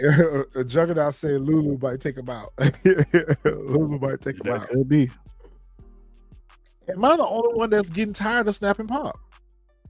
I think I'm getting tired. I think I wanted to see more with their characters, but we've seen no growth, no development with these characters, other than people come and see them at the restaurant all the time. Yep. We get it, kiss the ring type ish. I get it, but I expected to see a little bit more from their characters besides this. Like, at this point, they're annoying. Excuse me. Yeah, we haven't seen them outside. I think we've only seen them outside of the bar twice, and I think that was last season. Twice. I think one time they was outside of the bar. They was talking to Ronnie or talking to Kanan, etc. But yeah, we have it. And I even thought here, when Unique shows up, I thought we were gonna get a further dialogue between. I was looking for that too. Them three, and it was so short, and I was just like, yeah. I was almost kind of like, well, it was pointless to even show that, but I guess they're going to show it in the next episode in 2 weeks. But I was just like, this is pointless to show when, like, y'all knew, because Raq gave y'all the heads up that Unique is still alive. I wanted more from this conversation too, and I don't think we got what we needed to get from this conversation. I wanted a backstory. I'm gonna tell y'all what I was really looking for in this conversation. I wanted them to tell Unique about how Ronnie was moving after he was gone. I really expected a Ronnie conversation here. Mm-hmm. Or at the very least, Ronnie to have been mentioned in this conversation. I really don't even know what the point of Unique going to see Snap and Pop was for. He talking about Wendell from Way to Exhale. Don't talk about Bunk like that from The Wire. That's Bunk from The Wire. We don't talk about Bunk like that. I knew why he was. I knew why Unique went to go see him. I don't. Because Unique already knows that Kanan is in bed. He's tied with Snaps and Pop, and he still thinks that Raq is still tied in with Snaps and Pop. So he think, like he said, he think all of them plotted together. He thinks that Raq, Kanan, all of them plotted together to take him out. You know, they hired Ronnie to do what he had to do to take him out so that they could take over the spot. So I think he just coming back to tell them, like, yo, I'm coming back to take everything. Like, and it also could be that Unique, which we could see in the next episode, that he's actually threatening them, like, yo, I know y'all was working with Ronnie, Raq, and Kanan. I'm letting y'all know, I'm putting y'all on notice, like, I'm coming back to take everything. Like, so, you know what I'm saying? I know y'all had something to do with me possibly, you know, being unalive. It could be that, but I definitely know it has to do with Raq and Kanan, because he mentioned it when he, after he was eating the ice cream in the house. You know what, Xavier? That would have been good if he would have told Snap and Pop that Kanan had been stealing. That would have been dope. I hear you, Fresh. I still think there was a little bit of a missed opportunity here to carry a little bit of the story further on. Or at the very least, at this point, what I would have liked to have seen is a little bit of synergy And what I mean by the synergy is you had Raq that was trying to tell Unique that it ain't what you seeing. You had Pernessa trying to tell Unique that it ain't what you think it is. You needed Snap and Pop to tell him that it's not what it. So at this point, all these voices are starting to float around in his head, making him come to a realization that, okay, maybe I'm not. Maybe I'm out on this the wrong witch hunt. Like, you've been vindicated already. You don't even know it because you think that all these people were working against you. I just thought there was a opportunity for them to carry the story a little bit further than what we got out of this. I don't feel like we got enough out of this for us to be left with anything like, okay, this is what's going to happen next. I mean, I think even like how you were just saying, I think even still, even E.T. at one point tried to tell him that, I just kind of wish that we would have had a little bit more synergy with the rest of the characters on the show, all realizing that this Unique is not right, that he's on the edge and that he's a danger. But I think even with them telling him about Unique, like Unique not going to believe him. But at the same time, like Big Saul saying, now that I'm thinking about it, I don't think that Unique is probably going to say like, yo, I was working with y'all. He probably will end up trying to cut the deal because he knows that Kanan and Raq is working with Snaps and Pop. So you're right, Big Saul, because they even said in this thing, because whatchamacallit said more problems. And then Pop was like, more Snaps was like, it could be a whatchamacallit. Yeah. So I think that's what's going to end up being. So they're trying to figure out a way how they can flip this situation around. They don't care about nobody but themselves. So yeah, they don't. They don't give a damn about nobody else. So I'm still tired of them though. Ain't it sitting here in the dark? I mean, I'm tired of them in their little matching outfits, and I'm tired of them talking crazy to Raq. I'm tired. It's time for them to go. Time for them to drop them off. And it might be this old crazy fool that drop them off. I don't know. More opportunity. Kanan sitting at the crib in the dark, like old crazy. And he just really trying to process everything that's going on right now, the whole situation with Unique, his money gone, and then what he saw with his mom. He got a lot on his mind right now. He's trying to sort through. And Crystal come in. Now, where the hell she coming in from? Grocery store. Remember, she had a bag. They got no damn groceries on with them. Remember, she had a paper bag full of groceries. It's on the table. That heifer ain't came in from no grocery store. She came in from getting her cut from O-Cee. You know I don't trust her, and the fact that he asked her, "Can I trust you?" means that you can't. I saw that as foreshadowing, but I thought like right then and there, the way he said that to her, I thought it was something like he was about to, like he was going, explain either further, like why he said that, like, yo, can I trust you? Like, and she's like, of course you can trust me. I love you. And the way he kept looking at her, and I was like, so I thought we was about to get maybe even something where like Crystal done something that he found out the same time as O-Cee is missing. Yeah. As well as, I feel like him thinking, yep. You know what I'm saying? So that's what I thought. The way he said it, I was like, oh, we about to get something that Crystal done did. And then that's the way he did it. And I was just like, I know he took off my mother. And I was like, of all people, like, why would you tell Crystal? Like I don't know, but I guess that's what he, I guess that was maybe a loyalty test or something. I don't know. It just struck me as a weird question for him to ask her, and we haven't seen him ask her. We have not seen him question her loyalty at all. Even when Juke was trying to tell him that she's sideways or whatever, Kanan still rode with her. So the mere fact that he's asking her, "Can I trust you?" makes me feel like, nah, you probably can't. And the fact that your cousin tried to tell you about her and how she got down. And the fact that her and Juke had that conversation where she told Juke that butter was my way out. And then Juke questioned her, so Kanan is your new way out. I just feel like she sees Kanan as a means to an end. And the fact that we don't never see her outside of that apartment. And the fact that she coming in late at night. Where you coming from? She helped O-Cee get that money. She helped O-Cee get that money. That could be, but I I'm just having one of those crazy theories. You know, sometimes I follow along with some of those crazy theories, but I don't trust her. And we know that she doesn't survive. When I say survive, we know that she doesn't grow into the story with him. So we know at some point we're going to lose her character. Yep. And you have to ask yourself why. Yep. And we also know that She she also goes missing. Yep. She goes MIA. So Yep. Retro kind of got a theory. I just can't see it where, well, you know what? I don't know, because we never got the backstory of even how Kanan got introduced to O-Cee. So maybe later on in the episodes, we'll get a backstory of how Kanan got introduced to O-Cee, because we never even got a backstory of how he even got introduced to And then him. you remember their initial interaction with each other? Yep. Their initial interaction make my antennas go up too. So I'm like, I think there's something here. I don't know what yet, but I think something is here. We'll see. I don't know if Star's gonna drop them pictures tomorrow since we're on a break, but we'll see when the pictures drop and whether or not we can get a little bit more out of this with Crystal. But I got my eye on you, Crystal. Kanan's like, can I trust you? She was like, yes, of course you can. I love you. And he's like, I think I know who put down Fame. And he was like, my mom.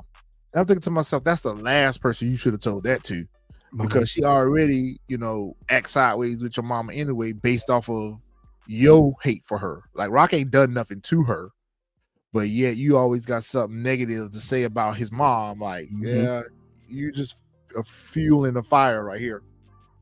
My mother, she's the one put down Fame. My mother. And I was just like, but again, like I've been telling y'all all season, that shows y'all that Kanan's not street savvy the way y'all think he is. That man is not street smarts like that.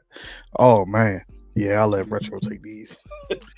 All right, so we get to we at Mama Joyce's house. We got Raq, Marvin and Lou, looking at their mom, spending a little time with their mom or whatever. And Raq is out in the living room, and Raq, like I said, when Raq's smoking, she's stressed. So I think that Raq hasn't seen her in this condition since she's kind of gotten into the hospice situation that she's in right now. And so they come out and they have a family discussion about their mom. And I thought it was a real powerful discussion too, because they came to the realization that maybe our mom did the best she could based off of, what she could. Mm-hmm. And they asked themselves, were we just bad kids? And one of them said, I think it's a little bit of both. Raq's still not ready to let go of her anger. It seems like Lou has come to peace. Marvin has come to peace. Raq still ain't ready to let go of that hurt and that anger that she have. And of course, they tell Raq about what she asked, what she requested. And Raq was like, well, why she didn't ask me? And they was like, because she probably knew that you wanted her to suffer. Yep. And so Lou is trying to wash his hands of this, literally wash his hands of this. Like, he trying to make peace with all this. He's kind of made peace with all this. And so Marvin and Raq have a very interesting conversation at this moment. I thought it was very interesting. They started talking shop. Yep. And, this is where, she kind of confronts him about the situation with Stefano and the moves that he made with him. And Marvin was like, listen, Raq, I don't answer to you. And so, they get back on the subject of the mom. And he was like, listen, the nurse is out back smoking. You need to go in and see her. That'll be good for you. And so right then and there, I think Marvin was kind of giving Raq his blessings to go do what the mom had been asking for them to do, but neither Lou or him could do it. That's just my opinion. Yeah, I didn't think of that until you brought it up offline, and when you said that, I said, you know what, that's probably right, because it kind of made sense, because they brought up the whole thing of when Marv said, she wanted me to take her out, and then Lou was like, yeah, she did too. And then she's like, why did she ask me? So it was almost like they was giving her the head nod, like, hey, go ahead and do what we couldn't do.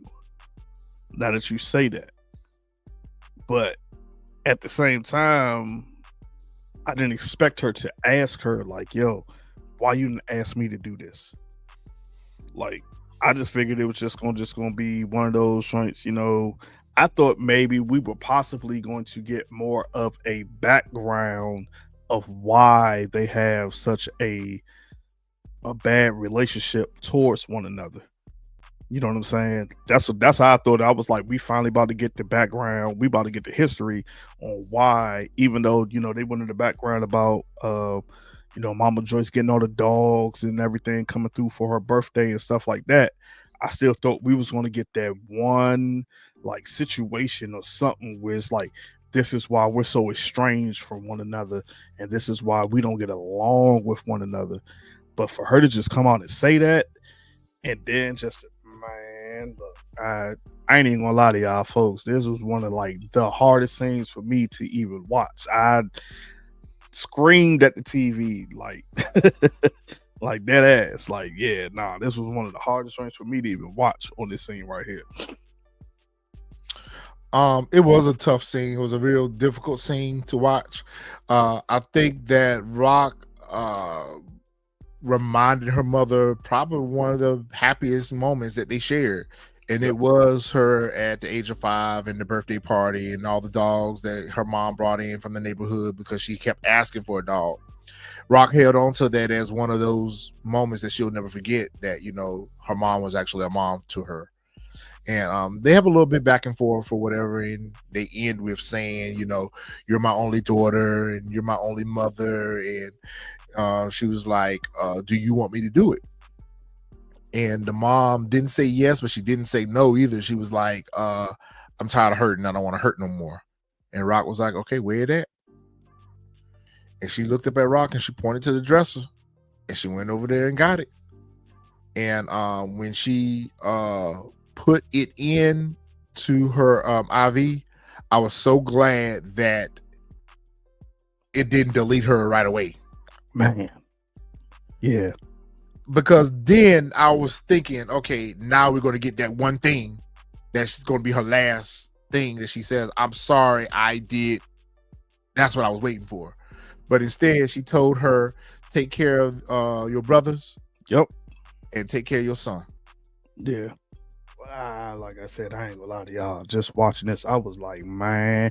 And then seeing, like I said, and remember, we spoke about this earlier in the season where I said vulnerability, and I probably messed that word up, but this is the most we've ever seen Raq so vulnerable, where we've seen the whole Thomas family so vulnerable between her, Lou, Marvin, Marvin and Juke, like all of this. So, but just to see this, like, it just, like, I was just like, I was not expecting that. This was like one of the biggest plot twists I did not see coming, and I was just flabbergasted just watching it.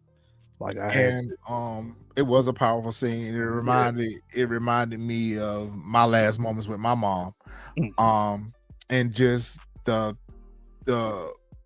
being able to relate to her being in pain and wanting it to end, and Raq having the ability to do that takes us back to the very beginning of this, where we said that Raq is able to do things that the brothers can't. Yep.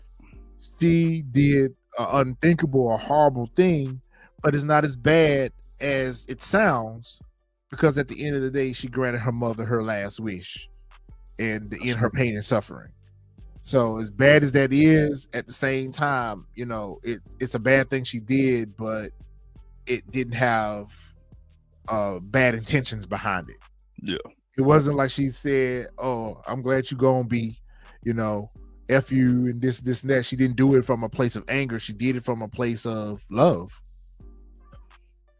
And so I think next week, I don't know how the grandkids are going to react to this. Of course, if Kanan knows anything about this is going to just send him through the roof. But I think this is going to be something that's going to be between her and the brothers.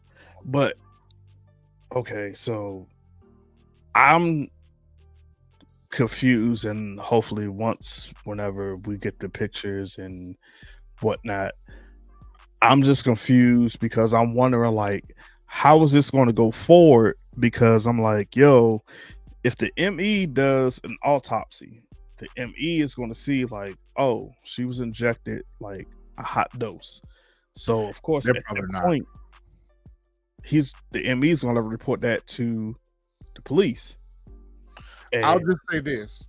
Typically, when a person is diagnosed with a terminal illness and they are in palliative care, they are looking for them to expire any day. If it's not requested that an autopsy be performed, it's usually placed on their death certificate that they succumb to this. Like my mom, she passed from pulmonary fibrosis. She had complications with that for like 2-3 weeks prior to her passing or whatever. They asked us, did we want an autopsy? And we were like, no. So when we got her death certificate, it said, she died from complications of pulmonary fibrosis. So I don't think that is something that they're going to necessarily do. Okay, that makes sense. I was just thinking because I'm like, unless Raq pays off the ME, only thing I could think of is they're gonna say like the nurse did it. That's what I don't understand too. And Cupstar's asking the same thing. Like I don't understand why she just didn't ask the nurse to do it. She was begging all her kids to do it. She got the dosage from the nurse. Like she should have just paid the nurse to do it. I mean, probably figured like maybe she wanted one of her kids to do it. Yeah, maybe she just wanted one of her kids to handle it and knew that the nurse wasn't gonna do it. But that makes sense because I just kept thinking, I was like, yo, you giving her this hot dose. I'm like, when a nurse comes and be like, they say like, oh yeah, she's gone. Like she passed in her sleep. Yeah, she's passed. I'm like, yo, when the ME does the autopsy, like this is gonna open up a can of worms. Like they're gonna be like, that's a good point too. Legally, the nurse probably wouldn't want to do it because that's jeopardizing her license. That's true. So, but Xavier, their father unalived himself. They talked about that in several episodes about him unaliving himself, but they didn't really give us all the details as to what caused him to do it.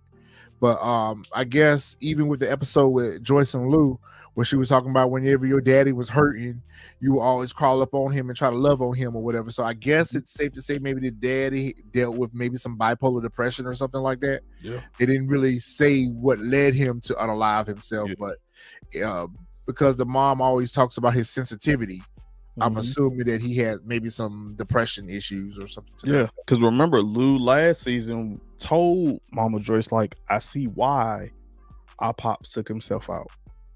Like, he literally told her that. Like, I can see why, like, yo, he took himself out.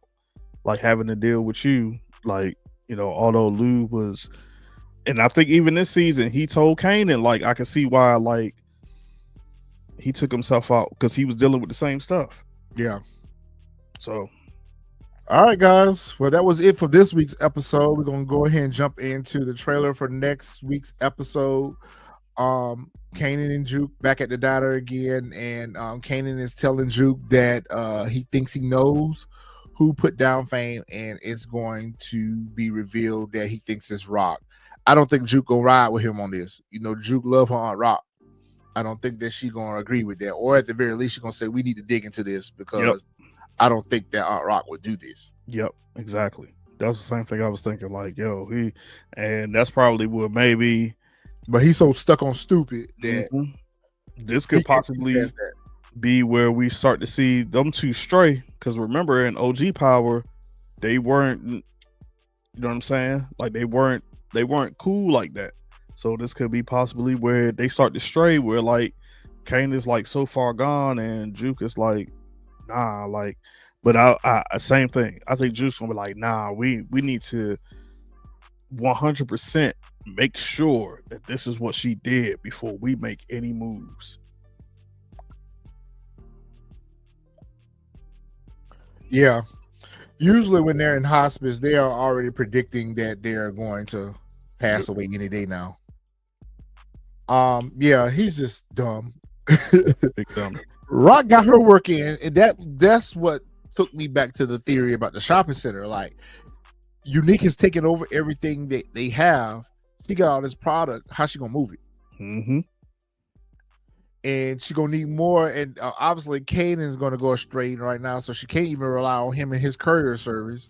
So I just feel like, okay, yeah, the natural evolution is for her to go back to the shopping center, which she owns, and put that work out there. What these two snakes slithering out? Finally see them outside of that damn bar. Yeah, we finally see them outside of that bar. They slithering around for something. I feel like this. I kind of feel like they watching to see who gonna take out who gonna be the last one standing. Like, well, what's going on? Or they out there to have some type of probably maybe even a meet with Unique or something. But all in all, we know like they just about themselves and they all about their bread. So like they don't really care what happens as long as they get their bread. I hope that what they're not doing, Big Saul, you just made me think about something that I don't want to think about at this point. I hope they're not setting this up for Kanan to take out Raq. I could see it if they did. It looks like it. Because remember, I've been saying this since the beginning of the season that they are trying to get into Kanan's mind.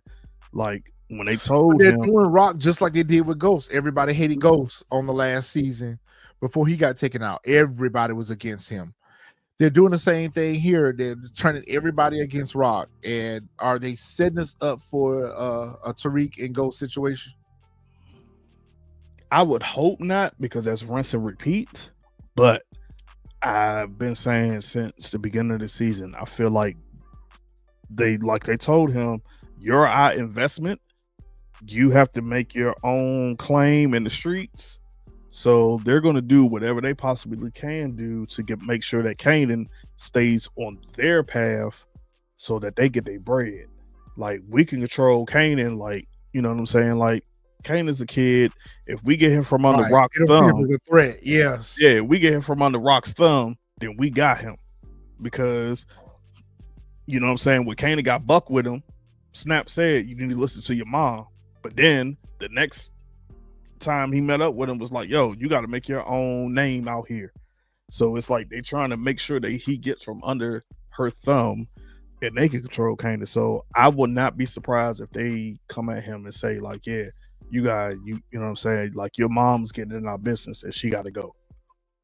Well, whatever it is, you can best believe it ain't no good for the family. All right, what we doing with Mafioso? What's going on with Mafioso? Man, I think I don't know what stuff. Marvin spinning the block back with him to try. I think it's, remember he told, was it Kanan and Raq or just Kanan, that if Russo and them make enough noise, you know, he could be excommunicado. So yeah, I'm thinking here it's just like, yo, Russo and them is making enough noise. We're just like, yo, he might be ready to be on his way out, and it's not about to be by Marvin and none of them. It's about to be by his own people. Yo, Big Saul, I'm okay with that. I'm perfectly fine with that. If Kanan deletes Snap and Pop, I'm fine with that too. Yep. Perfectly fine with that. And that's a good theory, Fresh. Mr. Mafioso. But yeah, I'm ready for him to go too. Who is Raq meeting with? Is she back with that old crazy fool? Nah. The reason why I thought it was him was because the paint on the wall is green. And remember, that's what he wanted to paint the wall. That's what I thought it was. I thought it was the same. He's meeting with that old Fruit Loop. It's David, right? Yeah, David. Yeah, that's what I thought. That's who I thought she was meeting up with. I thought she was meeting up with David. I think if she's meeting with David here, I'm not really sure. Couldn't really tell by the silhouette who she's talking to. I don't think it's Quan. Yeah, I've been trying to find that lamp in other scenes, so I'm not entirely sure because I could not find that lamp in any of the other scenes throughout I even went all the way back to season 3 looking for the lamp. And not only that, Quan joint wasn't that bright. His room was dark. Yeah, it was like dark. Yeah, it was like dark brown. So I think this is David. I feel like she's probably meeting with David to try to get the truck situation back up and going again. Mm-hmm. And here's where she realizes that I can't do this. And this is probably what's going to lead her back to the shopping center. I don't know. I might be reaching a little bit on that, but I know that she ain't gonna be able to do work with that Fruit Loop. Or it could be where David tells her he can't do it because of Quan. Because of Quan. Yeah. Because now that Quan is working with Unique, he's like, yo, that's family. Like, I can't move this stuff. But between this scene here and the one after this, because she's talking to Marvin, I think this is after they meet with Hafiz, and they're like, you know what I'm saying, they getting that product and they coming up with a plan how to move that product. Because both of them happy.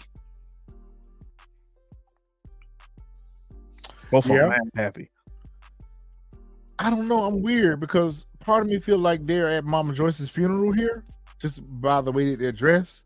But their happy expressions, I can't understand. I can't speak to.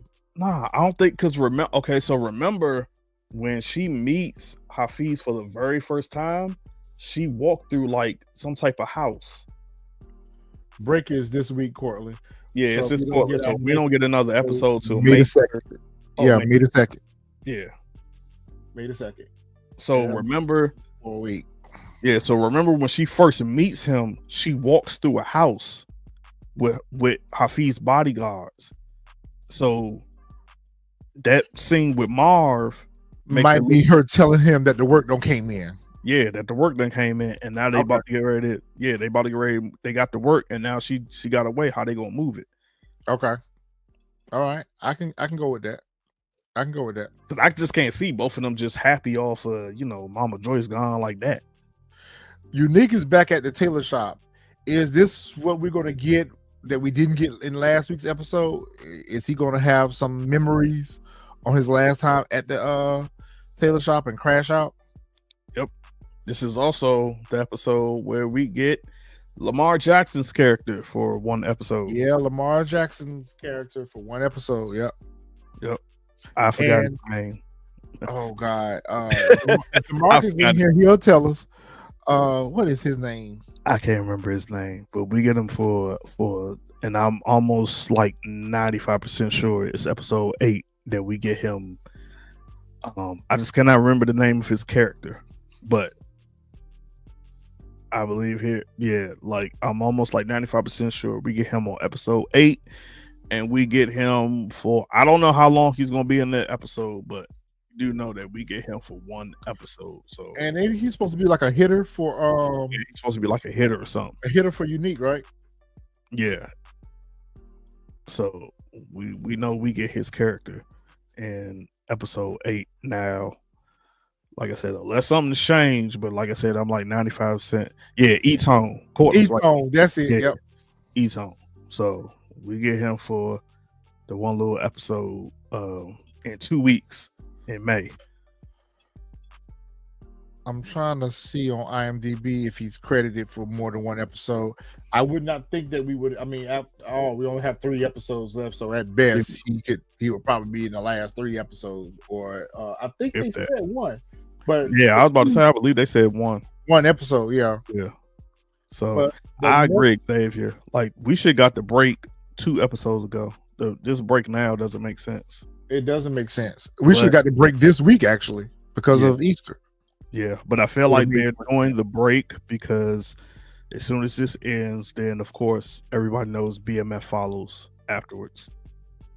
Especially since we don't get forced till the fall. But you get BMF though. BMF coming right after this. Yeah, that's what I'm saying. Like, yeah, we're gonna get BMF right after this. So I guess that's why we're going to get the break, because we've been getting the breaks in the Power universe for forever, and we're going to get this to roll over to BMF, and then after BMF is done, that's when we're going to get Force. So we know we're not going to get Force after this because Force is not dropping until the fall. Well, I'll tell you one thing: these next 2 episodes, they are written by Sasha Penn, so they're going to be really good. They're going to be really good. Whenever you have a showrunner that's actually doing an episode, you have to ask yourself, okay, that's some major plot points that the showrunner is going to have written in the show. So I think that those 2 episodes are going to be fire. Actually, the last 3 episodes, 408, 409, and 410 are all written by Sasha Penn himself with nobody else. I was just about to say the last three, The last three, just based off the synopsis alone, they're gonna be turned up episodes. they gonna be turned up episodes for sure. If they're not turned up, I don't know what happened. Maybe what's her name? Courtney Kemp had something to do with it. I don't know, but yeah, so but Sasha Penn, So yeah, just off the episode description 410, we're definitely gonna be left on a cliffhanger. for sure. I hate that.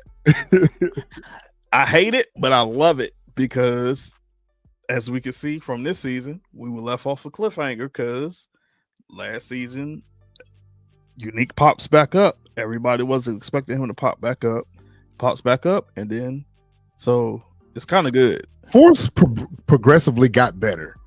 It progressively got better. Now, for season 1 and 2 wasn't the best for me with Force, but it got better. So I went back and watched Force. And season 1, I think because of how it spun off from OG Power, that's why so many people were upset at it, of how it ran. But when you look at it, it's like it was actually dope because it was showing how Tommy laid the foundation into Chicago. You can't really compare BMF with the other shows because BMF is not in the Power universe. BMF is also like, it's an actual story, like it's real life. So it's kind of hard to pair it with the Power universe because if you know the real story of BMF, this is kind of like the actual story, except for they got little stuff thrown here and there to kind of like boost it a little bit more. So, Cortland, to answer your question, y'all think Kanan is catching O-Cee? No, but I think Jukebox will. I don't think they're gonna catch O-Cee at all. I think he's just gonna figure out that O-Cee ran off with their like break. Cubstar said no. If he's smart, he's gone. I don't think so. I think Jukebox she's so trigger happy right now. She got to catch another body before the end of the season. Who better for her to catch than O-Cee? I can see it being O-Cee that she run up on, get Kanan's money back. I don't see it. I ain't gonna lie, y'all. I'm worried. I'm really worried. These last 3 episodes, I feel like we gonna have this might be the first time since we've been covering all the shows that we actually gonna do a memorial for a character. Because I'm not putting it out there because I don't think it's not looking good for Marvin. Retro does, so I'm just leaving it to where it is. Bruh, listen, I'm gonna take a sip for him right now in advance. It's not looking good for Marvin. I don't think it is, but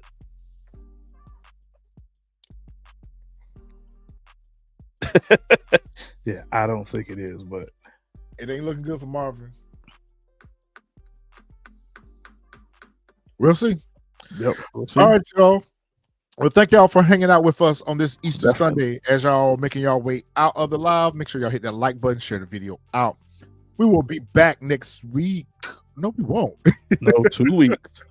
Yep, 2 We'll be weeks. back on May the 2nd that week. But I don't know. We might put something out here for y'all. If y'all haven't had the opportunity to check out our interview, we sat down and talked to 2 of the Low Life boys from episode 3 of this season, and they gave us a lot of insights on what it's like on the Power set and what it was like for their characters filming with Jukebox or Haley Kilgore. So it was a really insightful interview. So we'll get together and we'll come up with some things. We might drop some other content out here this week. You know, we don't do too much on the theory videos over here. We usually like to discuss our theories during our recaps. You know, with y'all. But with all this smoke around Famous, we might need to go ahead and talk about that. So we might get together and talk about the Famous situation. All right, family. Happy Easter to you guys. We appreciate you all. And we will see you on the next time. Yep. See y'all 2 weeks. In 2 weeks. 2 weeks, y'all. We'll be back.